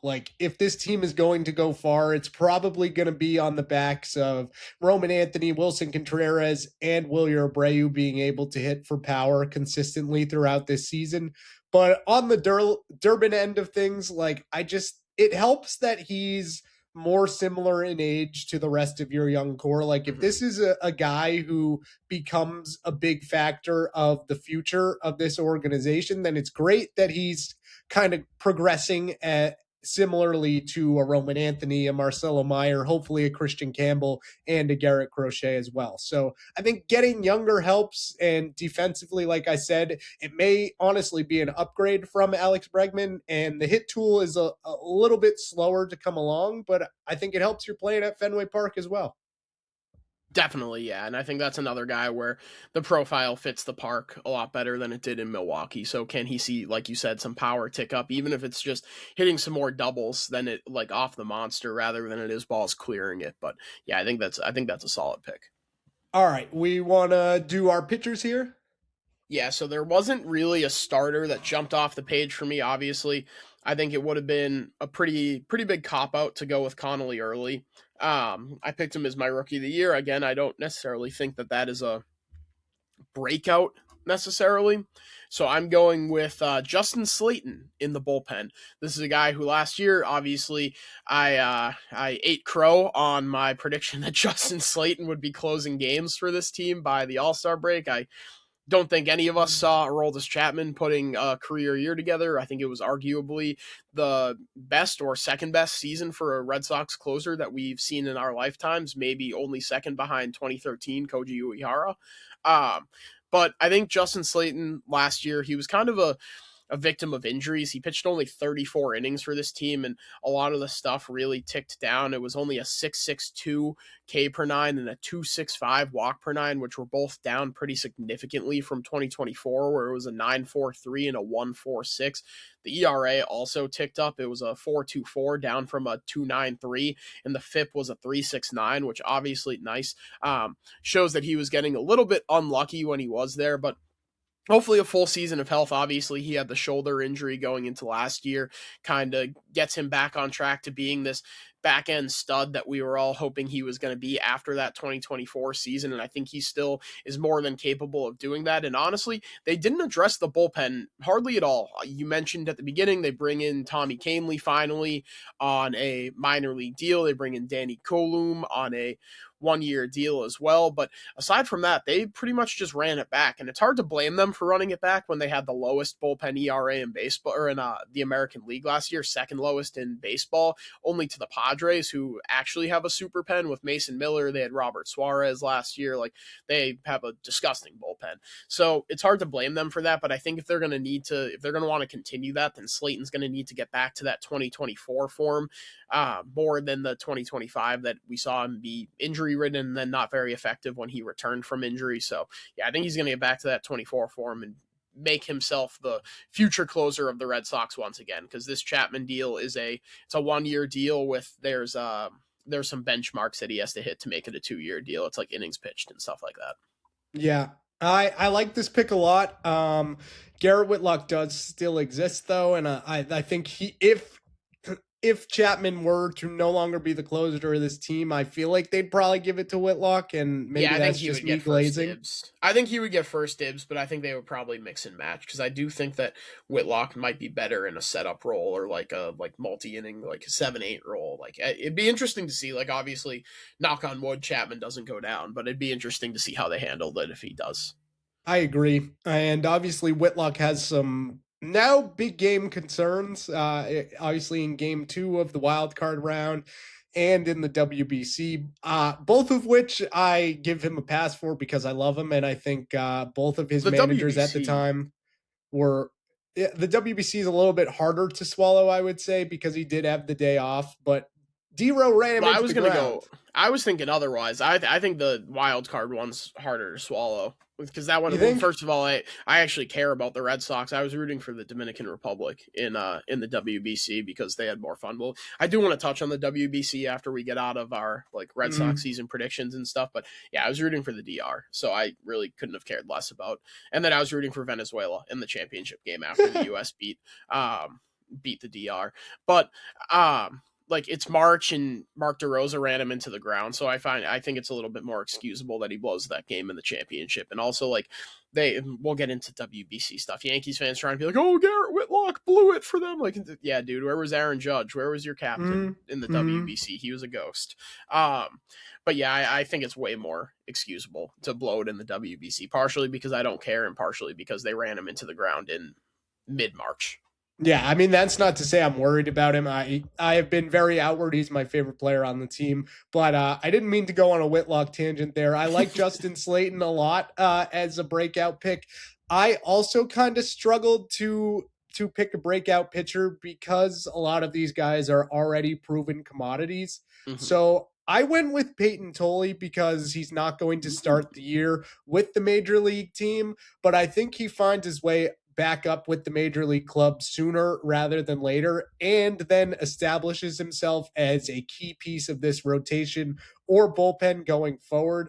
I don't love the idea of calling him up just to put him in the bullpen and pitch him every, 2 or 3 days. Like, I would rather, if an injury happens or if Ronher Suarez doesn't exactly pan out early in the season, I would almost rather call up Tolley than give the spot to Oviedo. But regardless of how it happens, I see Tolley having a big impact on this team in 2026 whenever he gets the call back up.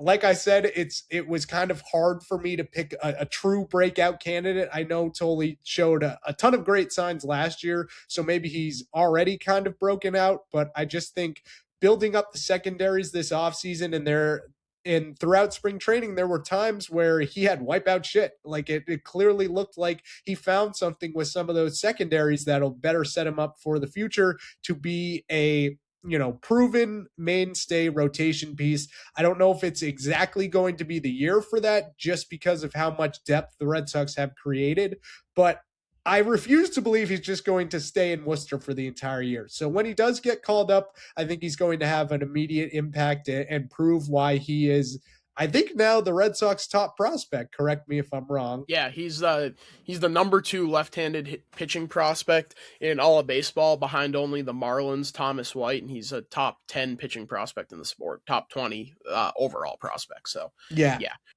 The thing with And Toley too is he wouldn't have been on anybody's radar if they didn't have all the injuries that they had last year. That was his first professional year. He started in A-ball at the beginning of the season, getting drafted out of TCU for his professional debut, and made it all the way to the big league. So I think like in the Red Sox perfect scenario, you would have seen him for the first time pitching in major league camp this year, and then he would have gone to AAA and spent the majority of the year there this year, and then maybe been a September call-up. If you gave them truth serum of what's the plan for Toley at this time last year, I think that's what they would have told you. So I think maybe he got a little bit of unfair expectations put on him last year, and now immediately after that, people are putting reliever tags on him when it's far too early for that. I don't hate the pick. I just wonder if he's going to get enough opportunity to be the breakout for this team. I agree. Like last year, I went with Richard Fitz, and he did nothing all season pretty much, and then got traded to the Cardinals. So it's kind of hard for me to tab like a breakout pitcher, like I said, just because a lot of this team is proven commodities. Like they've already broken out. You know what you're getting with a lot of this rotation and bullpen. So I'm just kind of like, if an injury comes up, I expect Toley to be back in the majors, and that could be in like July or August. Like I don't know how long we're going to have to wait to see him back at Fenway, but when he comes back, he's electric, man. He's an awesome personality. He did like a USA presentation PowerPoint. It was so funny. Like he's just the perfect fit in Boston, and he already proved like his debut was electric. He went against Paul Skeens, and I don't know if went pitch for pitch with him. Yeah, like I don't know if he out-dueled him, but Greg Weissert choked away that game. He also choked away Connolly Early's first start, I'm pretty sure. So the expectations are high for Toley. I'm glad they kept him around, and for the future of this team, he's going to be a big part of that. And I don't know. It's hard, like I said, to pick a breakout, but I went with Toley. He's got good vibes. He has wipeout shit when he's on. So at some point, I think he proves himself this year. Yeah, and I love that the Red Sox, just one more Toley point, and then I have a guy who I was thinking about picking but didn't want to double up on. Spoiler alert, it's Bayo. I love it. We have two sets of prospects that are just best friends. I know. Anthony and Toley and Early, like they're the 4 best friends that anyone has had.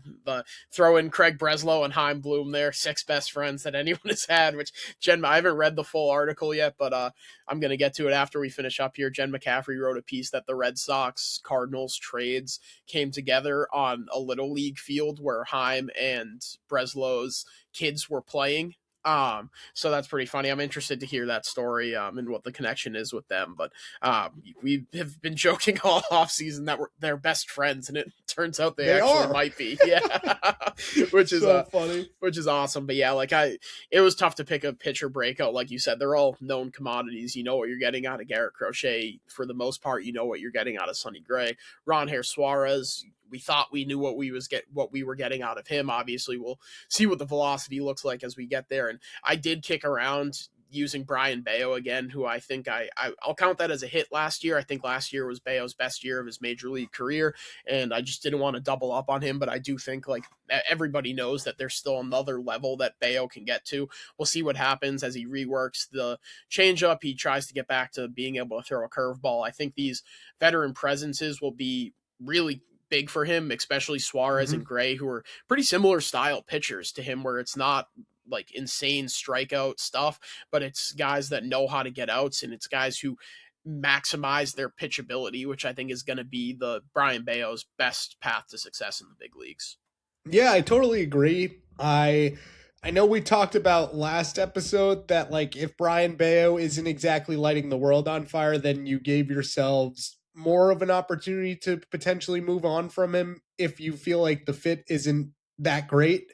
But I am expecting a big year from him. Like, I think if Bayo's your 4 and he's as good, if not better than he was last year, then you're in a great spot. Like, this is a top 5 rotation in all of baseball. I feel pretty comfortable saying that, as long as Franjer Suarez isn't like instantly cooked the second he puts on a Red Sox uniform. That would really suck.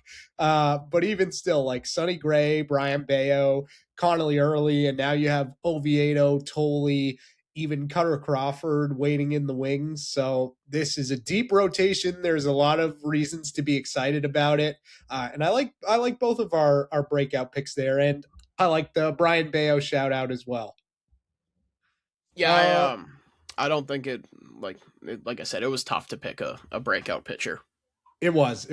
Let's move on to maybe an easier one. Biggest disappointment. I'm curious where you went here, Zach. So I'm between two guys. I still don't know that I've necessarily made my pick. I'm between Cedar Rafaela, because personally, I think that's going to be my biggest disappointment of the year. I think that people have set the bar way too high for him because of that middle of the season stretch that he was in, where I'm looking at it now, in June, he hit 283 with an 870 OPS. And in July, he hit 287 with an 852 OPS. And I think people are kind of they're clinging too much onto the highs of that period, where it's like, okay, like we've seen Cedar Rafaela at his best, but his whole career has been peaks and valleys. And I think Arcand was saying it last night, he's trending towards Jackie Bradley Jr. territory, where it's like, okay, we know for 1 month a year he's going to get absolutely scorching hot, and then for the rest of the month for the rest of the season he's going to be pretty bad. But honestly, so I will not be disappointed by this, but I think a ton of people will. But this is Marcelo Meyer. So I think I'm going to go with Marcelo as my biggest disappointment. Again, not my personal biggest disappointment, because I think this would be expected from him if he put up a line similar to, maybe a little bit better than what he put up last year. Last year was a 228 with a 674 OPS and 80 WRC plus. And I think the number is probably going to be pretty similar to that last year. If he hits 230 with around a 700 OPS and hits like 10 to 15 home runs and hovers right around league average in terms of WRC plus and OPS plus, I think people are going to be pissed about that, because obviously he comes with the prospect pedigree of being the 4th overall pick. And I started to get into it earlier talking about rookie of the year, but I think that both Meyer and Campbell get unfairly grouped with Roman Anthony because they came up as the big 3. So they're always being looked at as a package deal. And I think I've touched on it on this podcast before, but Roman Anthony is like in a completely different stratosphere prospect wise than either of those guys. I know that Campbell going into the last year was a top 10 prospect in the sport, and Meyer was a top 15 prospect in the sport, but to be the number 1 overall prospect in all of baseball, you have like a generational tag on you. And I think Roman especially has that tag on him. Like, we're talking about one of the better number 1 overall prospects that we potentially have ever seen. Like, we're talking about a Bryce Harper, and Connor Griffin is immediately coming in and maybe also being a generational number 1 prospect. So it's kind of taking that away from Roman, which is unfortunate. But like, we're talking about a guy who is a potential generational player. Like, he was the number 1 overall prospect in the entire sport. I've already said it, I think he's going to be a Hall of Fame player. I think Meyer and Campbell, in Meyer, I have more confidence in Meyer right now than I do Campbell. Not to say I'm giving up on Christian Campbell, which I guess we can get into that at some point as well. But he gets so unfairly looped in with Anthony because they're a package deal. They live together. They're best friends. They're in the big 3. But yeah, I just think that people are going to look at Marcelo Meyer, and if he hits in the 230 range with 10 to 15 home runs and around a league average bat, people are going to be like, we waited all this time for this? And it's like, one, development isn't linear. I don't think the bat was ready last year when he got called up. He just kind of got forced into a shitty situation where they needed to call him up. And I don't necessarily know that the bat is good enough right now either. He's never consistently hit lefties at the minor league level, let alone the big league level, where once you get to AA, once you get past AA, all the lefties worth a damn are already in the big leagues, because who needs a nasty lefty in AAA? So Yeah, I think that people are going to be really disappointed with what they see out of Marcelo Meyer. I'm not one of those people, but yeah, I just think that's going to be an underwhelming stat line for a lot of guys. It's a good take. I kind of agree with everything you said, that like myself will not be upset if Marcelo Meyer doesn't instantly pan out because of the injury history, because I still don't know if he's had enough time to marinate in the minor leagues. Like this is not a finished product, I don't think, by any means, but defensively he should look great. And honestly, you'll take what you can get on the offensive side of things if the defense is way above average, which I think it is at this point, especially in a platoon role. It's like if you're only facing righties, like you should be more comfortable hitting against righties. So I think it could be more of a bridge year for Marcelo Meyer, but he needs a taste of the big leagues at this point. He was drafted in 2020. It's been more of a long development than people would have initially thought. I think it's great that he made the opening day roster. I don't love his platoon partners, like I've said already in this episode, but I think he should have a longer leash than Roman Anthony. I guess Roman Anthony doesn't even have a leash anymore, but he should have a longer leash than like a Christian Campbell, because you came into the season and Christian Campbell didn't have a great spring training, but he was the opening day second baseman. He lit the world on fire in April, and then they promptly sent him back down and just forgot about him. So I don't want the same thing to happen to Marcelo Meyer. I think you have to give him more runway here. Like, you established that he needed to prove himself in spring training, and clearly he did enough because he's on the opening day roster. So then don't turn around and be like, you had a terrible April, we're instantly sending you back down. Like, I think that does more to mess up someone's development than just being like, okay, like it's your first real season as a major leaguer. You had a cup of coffee last year, you hurt your wrist and didn't get to play again for the playoffs or anything after that. So let's give you some runway here. Let's see what you have. Let's give you the time to develop, and don't be so hard on the guy. Like, he's still young. This, like you said, and like you always say, development isn't linear. So I don't want to be like fully out on the guy, but more insane Red Sox fans are going to be quick to be like, why didn't we trade this guy? Oh, they were floating him in Ketel Marte trades. Well, then why is he still on the team? He stinks. So I'm not going to be in that camp. I'm still not in that camp on Christian Campbell. So it gives me more of the Campbell vibes than the Anthony vibes. And I think that could be a disappointment for a lot of people, but not for you and I, because we're smart.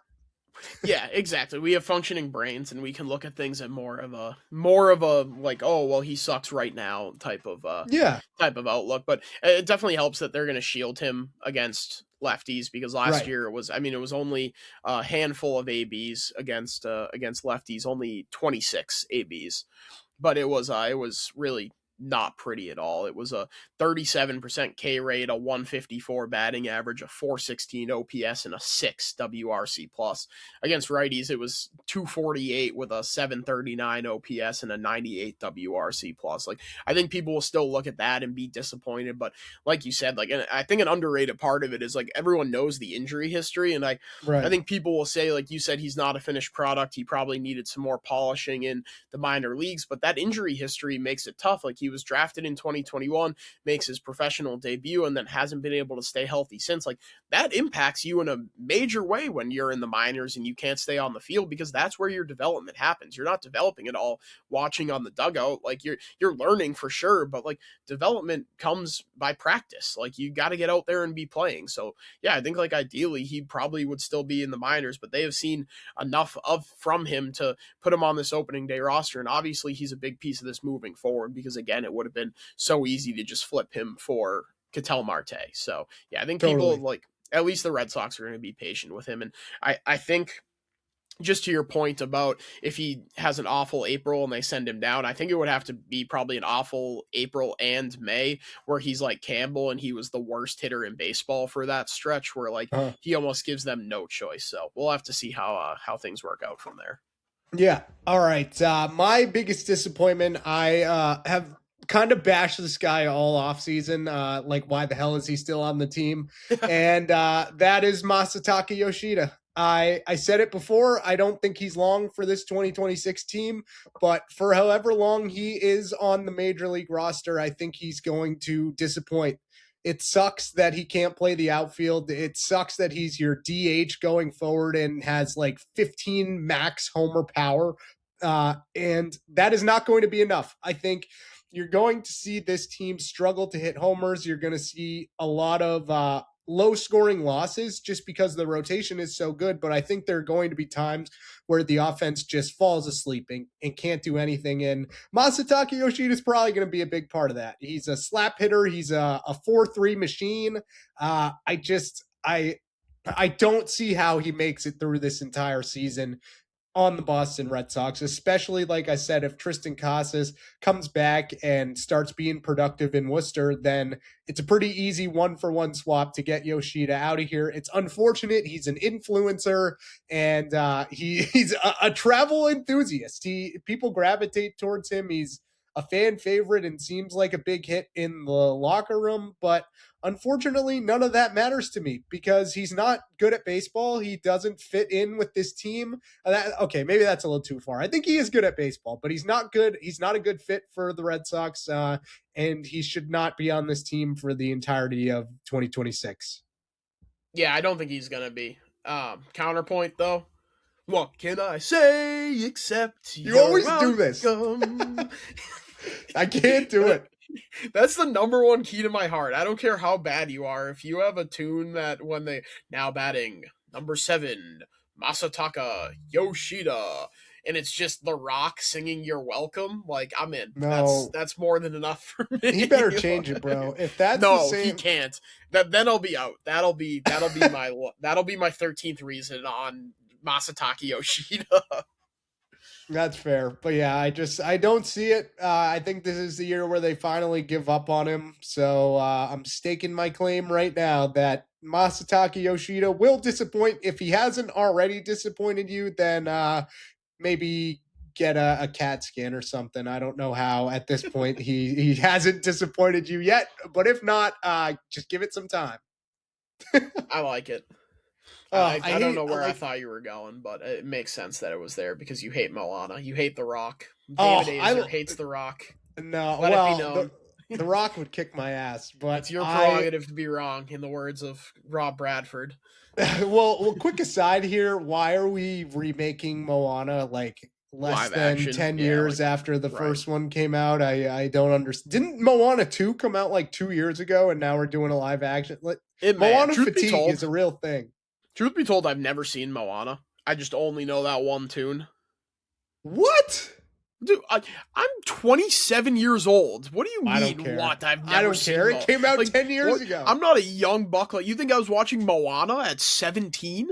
No, it's a drunk, guilty pleasure movie for me. No, I said this. I think I said this on one of the last episodes, but I was flipping channels and Disney came on, and it was on Disney Channel, and I literally only stopped because I flipped the channel. It stopped for a second, and it was The Rock like just getting right into "You're Welcome." So I watched that entire scene and then flipped channels, and then I was done.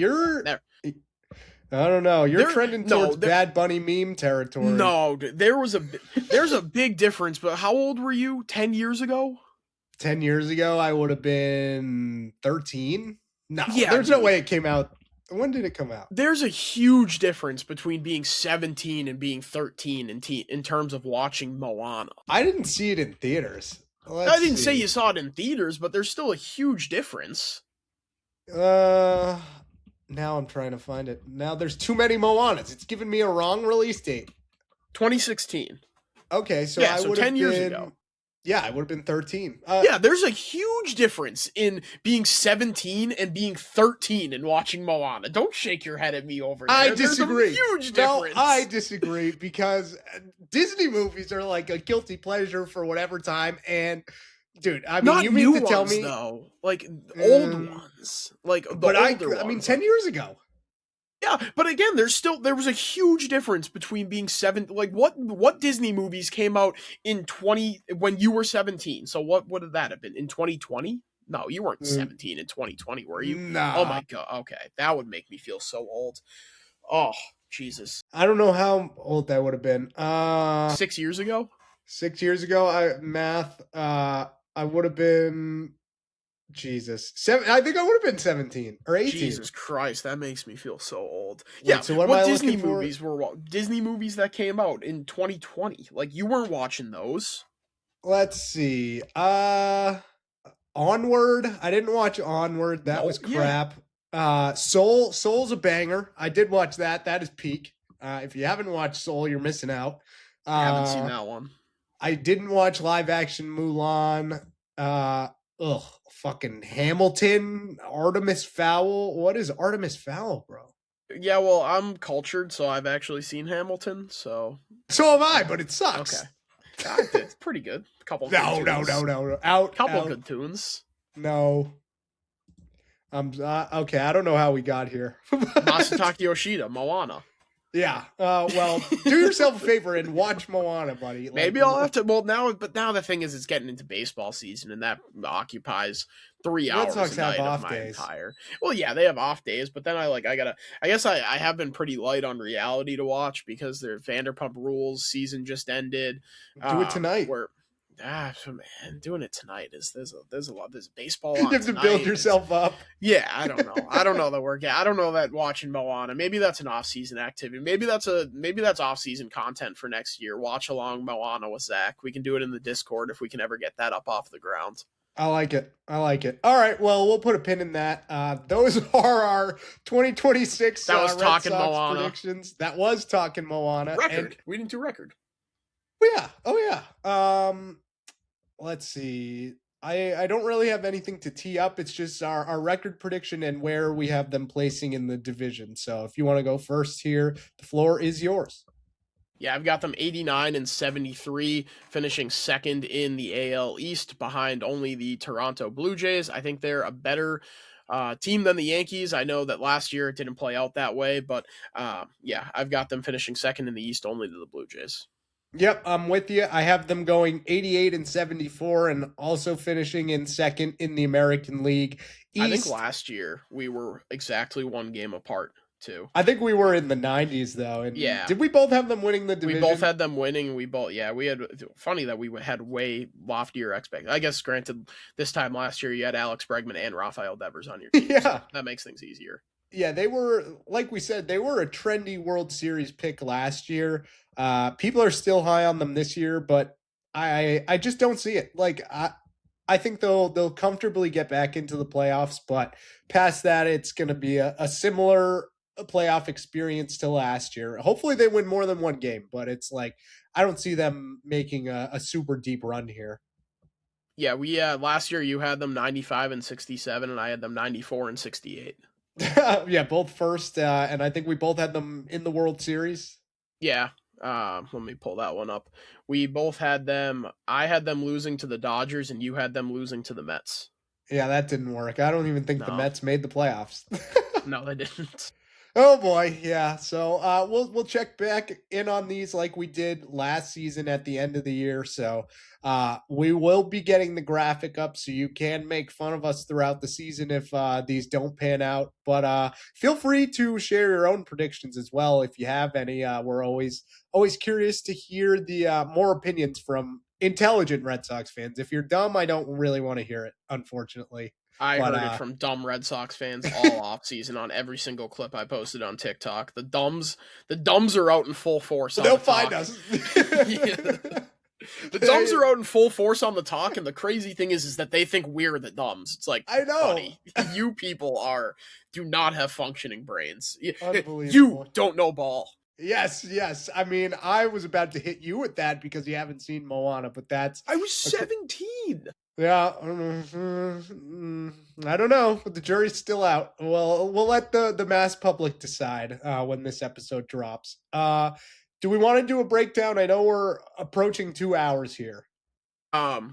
WBC thoughts, and then do you want to do abbreviated breakdown where we don't go like note by note, but maybe just talk about the state of the team? Because I got some Hagen's thoughts that I want to. There are a couple like big notes that I can do, but yeah, we'll abbreviate the Bruins breakdown. But yeah, WBC thoughts.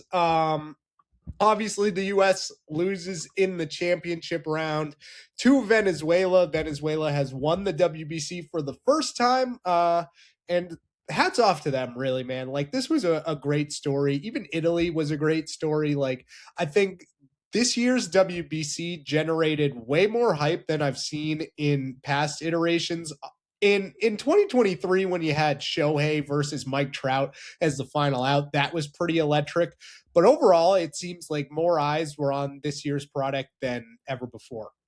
Yeah, so my biggest takeaway from the WBC was like, this should just mean something to all these other countries. This doesn't mean anything to the US, and the manufactured meaning something to them after they got called out for being oralist is just so frustrating because it's like, all right, dude, like we already know you don't give a shit about this. Bryce Harper, 2 weeks or like a week before the tournament started, he was in there going like, yeah, this is cool and all, but it's not the Olympics. The Olympics is way better than this. And then he hits that game tying home run in the championship game, and he's sitting there like saluting, pointing at his sleeve. It's like, all right, dude, we don't need your manufactured patriotism. I also thought it was so fucking corny that they did the whole like, we're doing it for the troops, and they brought in Robert O'Neill, who was like the only person to ever break the like code of silence among SEAL teams. He's like, they broke into an old man's house in the middle of the night and murdered him, and this guy hasn't shut the fuck up since. It's like,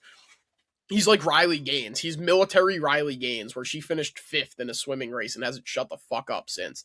But I thought the patriotism angle was such bullshit. Like, oh, we're doing it for the troops. And Paul Skeens could have been in the Air Force, but he transferred after 1 year. It's like, yeah, dude, if Paul Skeens really wanted to be in the Air Force, he would have stayed at Air Force. Like, he didn't want to be in the military anymore. Like, that's what happens. Like, and it was cool that him and Griffin Jack, someone who actually wanted to be in the Air Force and stayed at Air Force, paid for the Air Force baseball team to go to those games and stuff. But I think the troop angle was ridiculous. I think having Robert O'Neill, who is a giant piece of shit, be in the clubhouse giving them pep talks. Meanwhile, like the Dominican had 80-year-old Juan Marichal in there dancing with them. Like, I just think it was such performative nonsense from Team USA.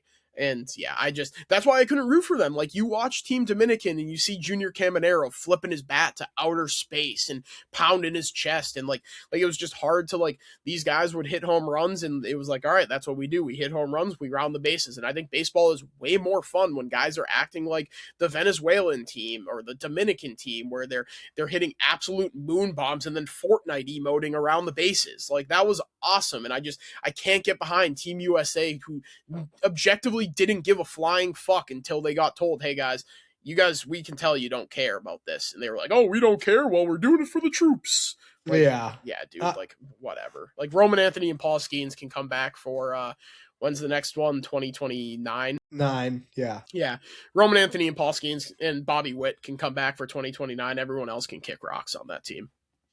I'm with you. I think the biggest takeaway for me as a Red Sox fan is how well most of the Red Sox players performed in this WBC. I mean, you had Jarren Duran had 2 homers, I believe, against the U.S. in that game, or it might have been a different one. No, but one. Either way, Greg Weissert looked pretty solid in key high leverage innings for Team Italy. Roman Anthony obviously looked like the best player on Team USA. Garrett Whitlock up until the end looked really good. And it was funny that Mark DeRosa literally had to get a text from Alex Cora to be like, hey, put Garrett Whitlock in the game. And that's when I started becoming out on Mark DeRosa, because Garrett Whitlock didn't pitch the first 2 games. And I don't remember if they were close or not, but part of me was just like, get him some work early. And I was texting my friends and I'm like, hey, are we certain that Mark DeRosa knows what he's doing? He doesn't. No, he clearly We learned doesn't. he didn't. He outed himself throughout the entire rest of the tournament, and I would just like to say, I told you so. I knew from the jump that hiring a pundit for this, and like obviously I know I'm not trying to discredit his experience. He was a pretty solid major leaguer.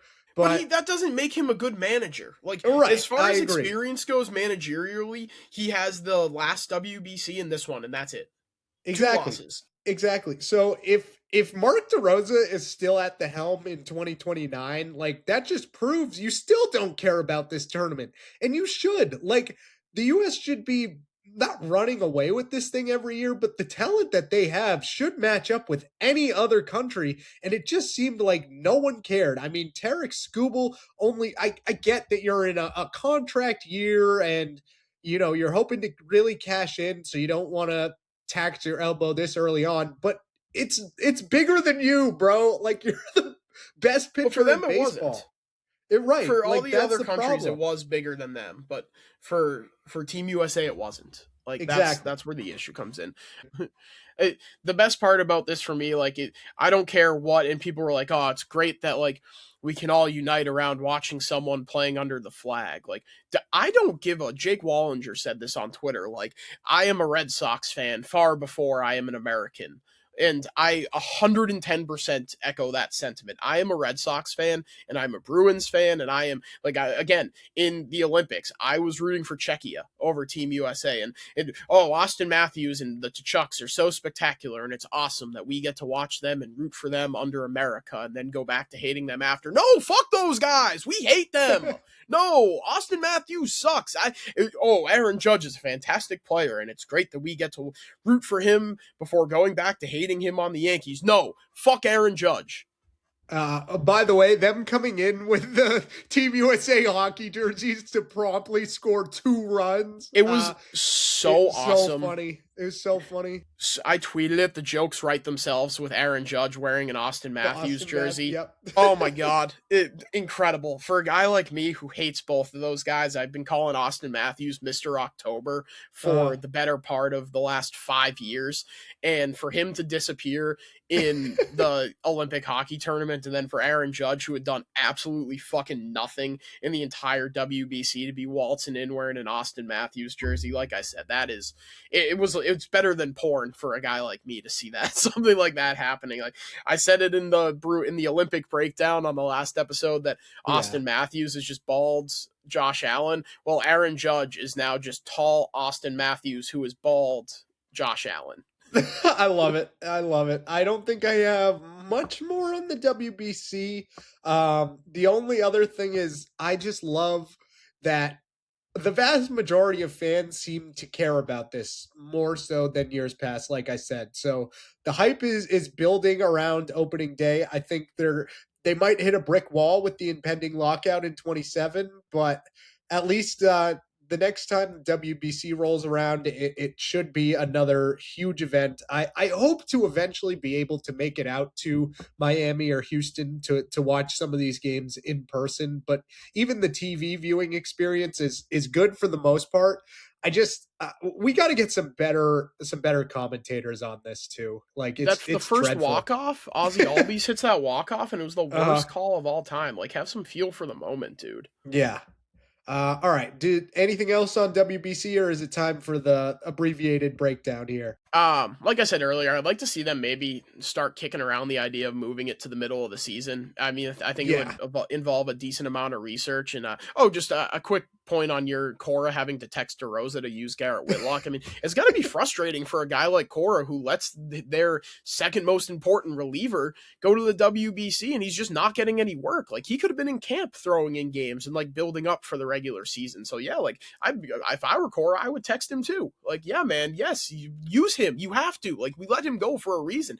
We didn't let him to go there to be 2018 Drew Pomeranz. Be a cheerleader, yeah. Like, and the fact that once Cora texted him, he just started using it in ran him every into the game. ground. He was like, "Oh, he wants Garrett Whitlock. I'll give him Garrett Whitlock." It's like, I had no idea this guy was good. Like, pitched him in every single game Well, after that text, I'm pretty sure. Yeah, and to your point, just again, one last thing about hiring a pundit to be the manager of Team USA. How come Team USA basketball gets Steve Kerr, which you can say whatever you will about Steve Kerr being a product of the teams around him. He's at least a NBA Finals winning head coach, and Team USA hockey gets Mike Sullivan, who won back-to-back cups with the Penguins. Like, in Team USA baseball gets a talk show host. It's like, so dumb. It doesn't make any sense. And the one before DeRosa was Jim Leland, so those were at least guys that had a guy that had a Hall of Fame manager. Like, I know the other countries, like Yadier Molina is managing Puerto Rico, Albert Pujols was managing the Team Dominican Republic. These guys actually have managerial aspirations for their post-playing careers. Mark DeRosa could have taken his job as Team USA WBC manager in whatever the last one was, 23, and said, like, okay, I actually want to be a manager. No, he went back to being a talk show host. He has no managerial aspirations. These are guys trying to use this as a launching pad for their coaching career. Mark DeRosa is using it as a launching pad to get people to watch his shitty show. Yeah, dude, if he's back in 2029, I might not even watch, because it was a disastrous display. I mean, you go with that Avengers team and you put up 2 runs in the championship against Venezuela, who admittedly pitched very well. I mean, Eduardo Rodriguez probably had the game of his life since like the 2018 World Series, and even then he wasn't as good. So in his glove. I think, was that a Puig homer? Yeah, Yasiel Puig. Jeez, yeah. That's a name. But yeah, like, there's no excuse for that. I don't care what your experience is. Like, if you put Zachary out there, we would have been able to manage that team better than D-Row. Like, I firmly believe that. I don't get the point. What is the reason for making him the manager? It's just it's so dumb. Makes no sense. Makes zero sense. All right, quick Bruins breakdown here. You don't have to hit the intro if you don't want to, but and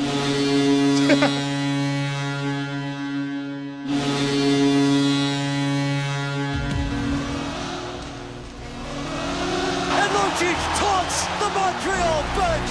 Moves around,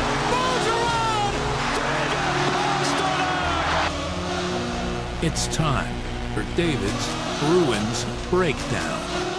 it certainly is. It has been a long time coming. Oh, how I have missed the Bruins breakdown. The second half of the season for the Bruins has been a bit more of a mixed bag. I know I'm not going to go through all these notes, but I would like to just show you how much I did have here. It is a lot. I need a screenshot of all of those at some point. Sure. Yeah, I'll the director's cut. When I send you the director's cut of the teasers, yes, I need the director's cut of the Bruins breakdown. We can go through some like more of the key talking points here, but so last time we talked, we broke down the USA men's and women's victories in the Olympics, and we haven't really touched on the second half of the Bruins at all. It's been kind of brutal. I think they've been showing more of their flaws in the second half.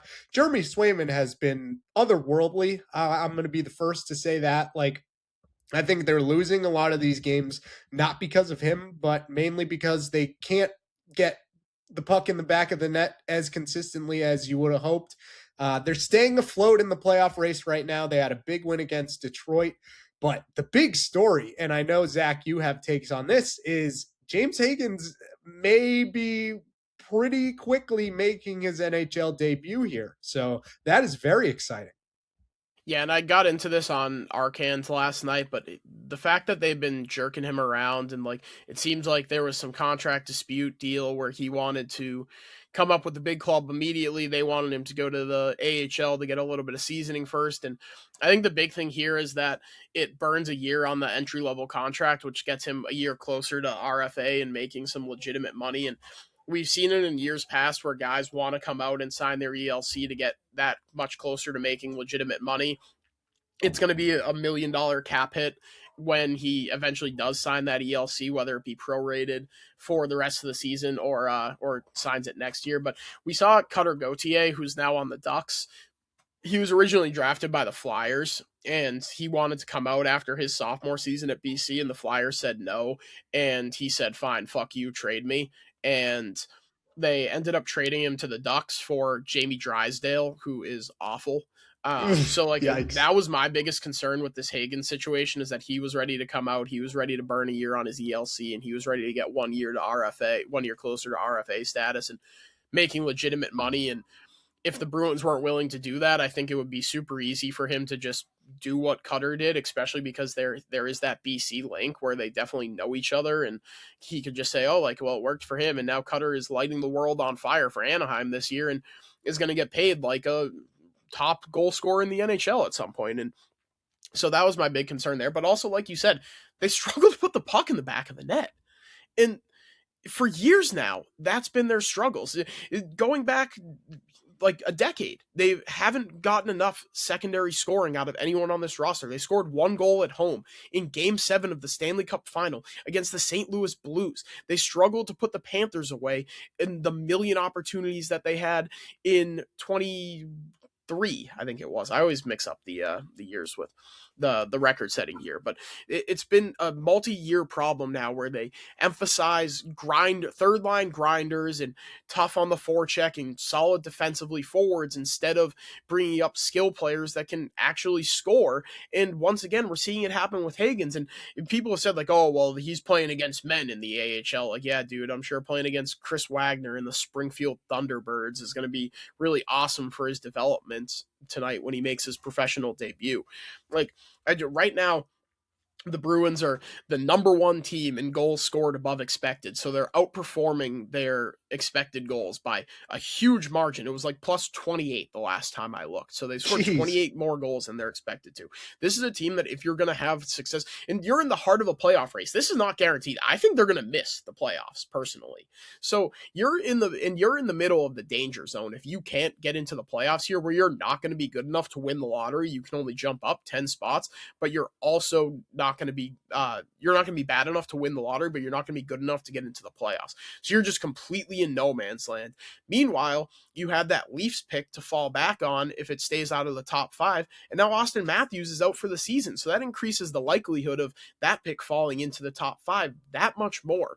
It was a big win for Toronto last night. It's a big loss for the Bruins in terms of the playoff race, but in terms of getting that pick, it was huge for Toronto to pick up 2 points there. But yeah, I just don't understand it. It's not like Providence has been a breeding ground for these elite prospects where they come in and have skill and learn how to play a professional style of hockey and then move up and be great. Like, we've seen it. When was the last time the Bruins developed a good forward? It's David Pastrnak. And then before that, we're talking about Marchand and Krejci and Bergeron. Like, we're talking about the early 2010s to the like mid 2000s in terms of them actually developing someone who goes on to be a productive NHL player in the forward. It's similar to the Red Sox developing pitching, to be honest with you. Like, we've seen guys go to die in Providence, to be frank. Like Fabian Lysell, first round pick, has been in Providence for 4 years now and he's gotten cups of coffee with the big club and hasn't done anything. Matt Poitras, he came up immediately, lit the world on fire, but wasn't playing tough enough, and then goes back down to Providence, where he hasn't seen the light of day really that much since then. It's frustrating to have Hagens, who's a guy who's ready to come in. He just led the Hockey East in points this year, and for them to be jerking him around and pissing him off at just your best prospect in years. And I would say your best prospect since David Pastrnak, but I think from a pure prospect status that Hagens is a more highly touted prospect than Pasta ever was. So to be jerking him around, it's frustrating, and he should be up now because he's a guy that can help you win games. Yeah, totally agree. Obviously don't have a whole lot to add because I don't know much about the system in general. I assume he makes his debut sooner rather than later, right? Like, it can't be more than a couple games with Providence, right? Like, they can't slow burn this. So Sweeney said that it's going to be up to Sturm. So I think if Sturm tells Sweeney there's a spot for him in the lineup, the ELC will get signed. But until then, it's not going to. But they can do it really whenever they want. For Charlie McAvoy, he took a similar path where he came out of BU, signed the amateur tryout, was in Providence, and then he didn't make his NHL debut until Game 1 of the playoffs that season against Ottawa. So It really could be at any time. I'd like it to be sooner rather than later, because if you continue on the trajectory that you're going, there's not going to be a Game 1 of the playoffs for James Hagens to make his debut. No, and he shouldn't make his debut in Game 1 of the playoffs. Like, I would rather have him here for this, Yeah, potential playoff race. Right. Yeah, and I've seen people say this, like, oh, well, there is no getting acclimated in the NHL when you're in the middle of the playoff race. Well, I don't think it's really going to be a huge acclimation period. Like, he's gonna be a role player. He's gonna slot in on the third line and on power play too. Like, your season isn't. You're not going to make or miss the. You're not going to make or you're not going to miss the playoffs because James Higgins was bad, but you might make the playoffs because James Higgins came in and was good. Totally agree. I'm just going to go rapid fire here with a couple notes that I think are like the most prominent. We're going to start off with, of course, Marat Huznadinov with number 13 just to stay in shape. He's so tough. Let's see. The Bruins are down 5-1 to the Predators, and it's still the second period. Just shoot me now. Don Sweeney, if you can hear me, please save us. Craig Breslow, I know it's you wearing a Don Sweeney costume. You can't trick me. I guess Massimo Rizzo for Jersey of the week. Let's see. Second half Bruins playing like the Monstars stole their talent. Charlie McAvoy Jersey of the week for getting hit in the face again and scoring an overtime winner. Mikey Asamont leading off the shootout. I love Marco Sturm, but keep him away from picking the shootout lineups forever. I've seen enough. Andrew Peeke can be the new backup goalie. I don't know if you saw that one where he I think it was either Swayman or Korpisalo was just like fully out of the net and he dove in. Oh, I didn't even realize. Oh yeah, we got a guest. Bruins takes? Yeah, bees. No bees. Okay. She's just happy to get her pets. Let's see. Couple more here. Lucas Reichel, sure. Is really all I have to say. He's been really good. He has been. He's been given that third line a big boost that they needed. I wonder what happens if Higgins does get the call sooner rather than later. Elias Lindholm picked an awesome time to get his head out of his ass. He's been scoring a little bit more than basically the whole season, so that's been nice. You could feel those health bombs coming from a mile away. He was really close. He had been awful, like a complete zero net negative. Yeah, so I'm glad. I think he's scored in his last two, actually, with a goalie in net. So that's nice. Number 14 on the year for Marat ices it in Detroit. He's a winning player. And finally, I'll drive James Higgins to TD Garden myself if I have to. That was after last night's loss where they couldn't score. So if you're looking for scoring, boy, do I have a guy for you that is now in Providence. You could get him an Uber ride to TD Garden as soon as tonight. Actually, I don't know. Are they on the road tonight? Against the Sabres. Sabres, yeah. I think it's Sabres on the road, and he's in Springfield for the Bruins. Oh, that's an easy plane ride. Yeah. I've done the drive from there before. Hopefully they get him up sooner rather than later. And, honestly, I think Reichel should be playing, too, if they do bring him up. Why not? These guys have to be a part of something moving forward. At the end of the day, I think we can all agree this isn't a cup-winning year. So, you might as well, if you can get these guys some playoff experience, get their feet wet, playing on the biggest stage, and then, you're actually building something moving forward. I think that's all you can really ask for from this season, where I think that a lot of people, myself included, entered on McKenna watch. Mm-hmm. Totally agree. I mean, that was my first taste of Bruins hockey this year was they're going to be terrible. And now at least they're in the heat of a playoff race, which is fun to follow. These games matter. These games, you live and die with every goal now or every boneheaded Jonas Korpisalo giveaway. It's awful watching Jonas Korpisalo out there in the heat of a playoff race. If Jeremy Swayman could start every single game, I would be more than happy with that. I think it's probably going to be Korpisalo tonight because Swayman played against the Leafs last night, which is unfortunate because you're playing the Sabres, who somehow, some way are at the top of the Eastern Conference entirely, I believe, which is just they fired their GM and completely turned it on. It's awesome. I'm happy for them. I know they've been kind of in the cellar throughout the entirety of the time I didn't pay attention to hockey. So maybe that's why they're back in, because I've started following the sport again. So, but yeah, all this to say, it's been a ton of fun doing this all off season. helped me get through the offseason, really, because I don't care about football. I don't care about basketball, really. So to get into another sport when the Red Sox aren't on, it kind of lines up perfectly with the end of the season and then the start of opening day. I know we have a little bit more to go, so looking forward to keeping the breakdown going for as long as the Bruins will allow us to. But yeah, it's been a ton of fun throughout the offseason. It's been a blast. I think we should keep this up until the Bruin season ends. So Yes. we'll keep going with things. I also just realized we didn't preview the Reds at all. Oh, I don't have too much on them. Me neither. If you have any other Bruins takes, but no, yeah. I'm good Bruins wise. As for the Reds, I believe it is Garrett Crochet versus Andrew Abbott. Yeah. Game 2 is Sonny Gray versus Gray. Brady Singer. Okay, Sonny Gray versus Brady Singer, and then game 3 should be Connolly Early versus Rhett Lauder.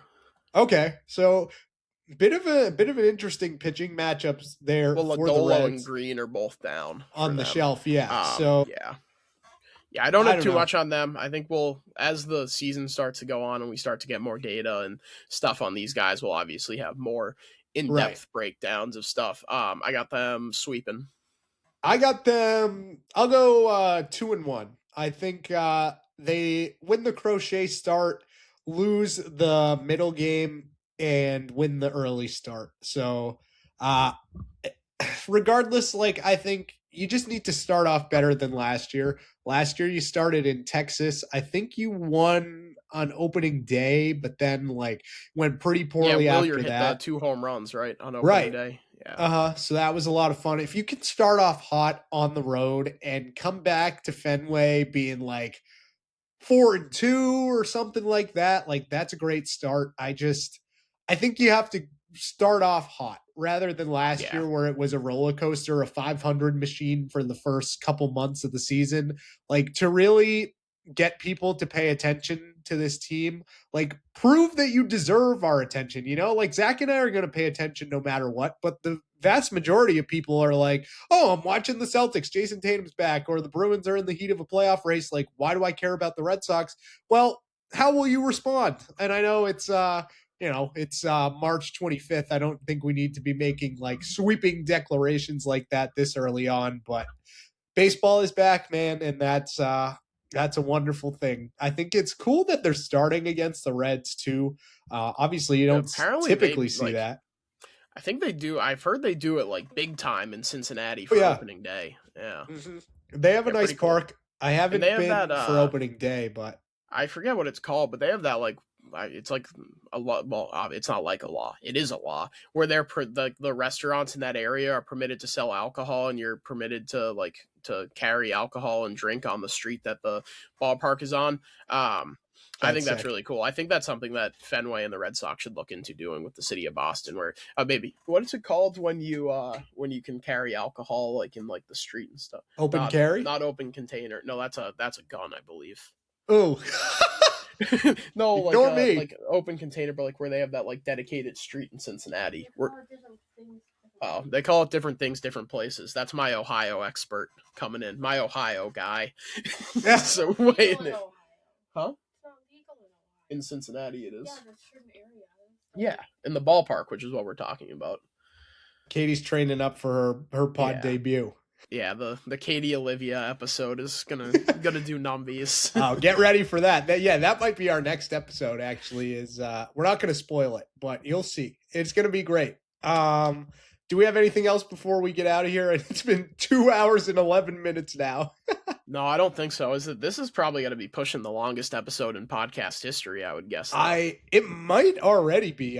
We've had some long ones throughout the season and some of the recap videos, but yeah, this is one of the longer ones. Obviously, we took kind of an extended break from the traditional episodes.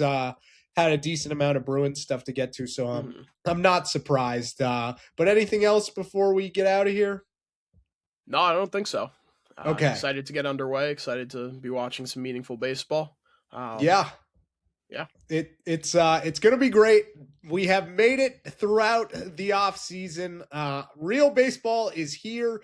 It technically starts tonight, but really it starts tomorrow. Everyone have a great opening day. Enjoy baseball, and we'll start checking in with you guys again more regularly throughout the season as we did last year. So a lot to look forward to. Thanks for tuning in all off season, and we look forward to bringing you more content throughout this next season. So keep it with us. Thanks so much for listening, and we'll check in with you guys again next time. Sox.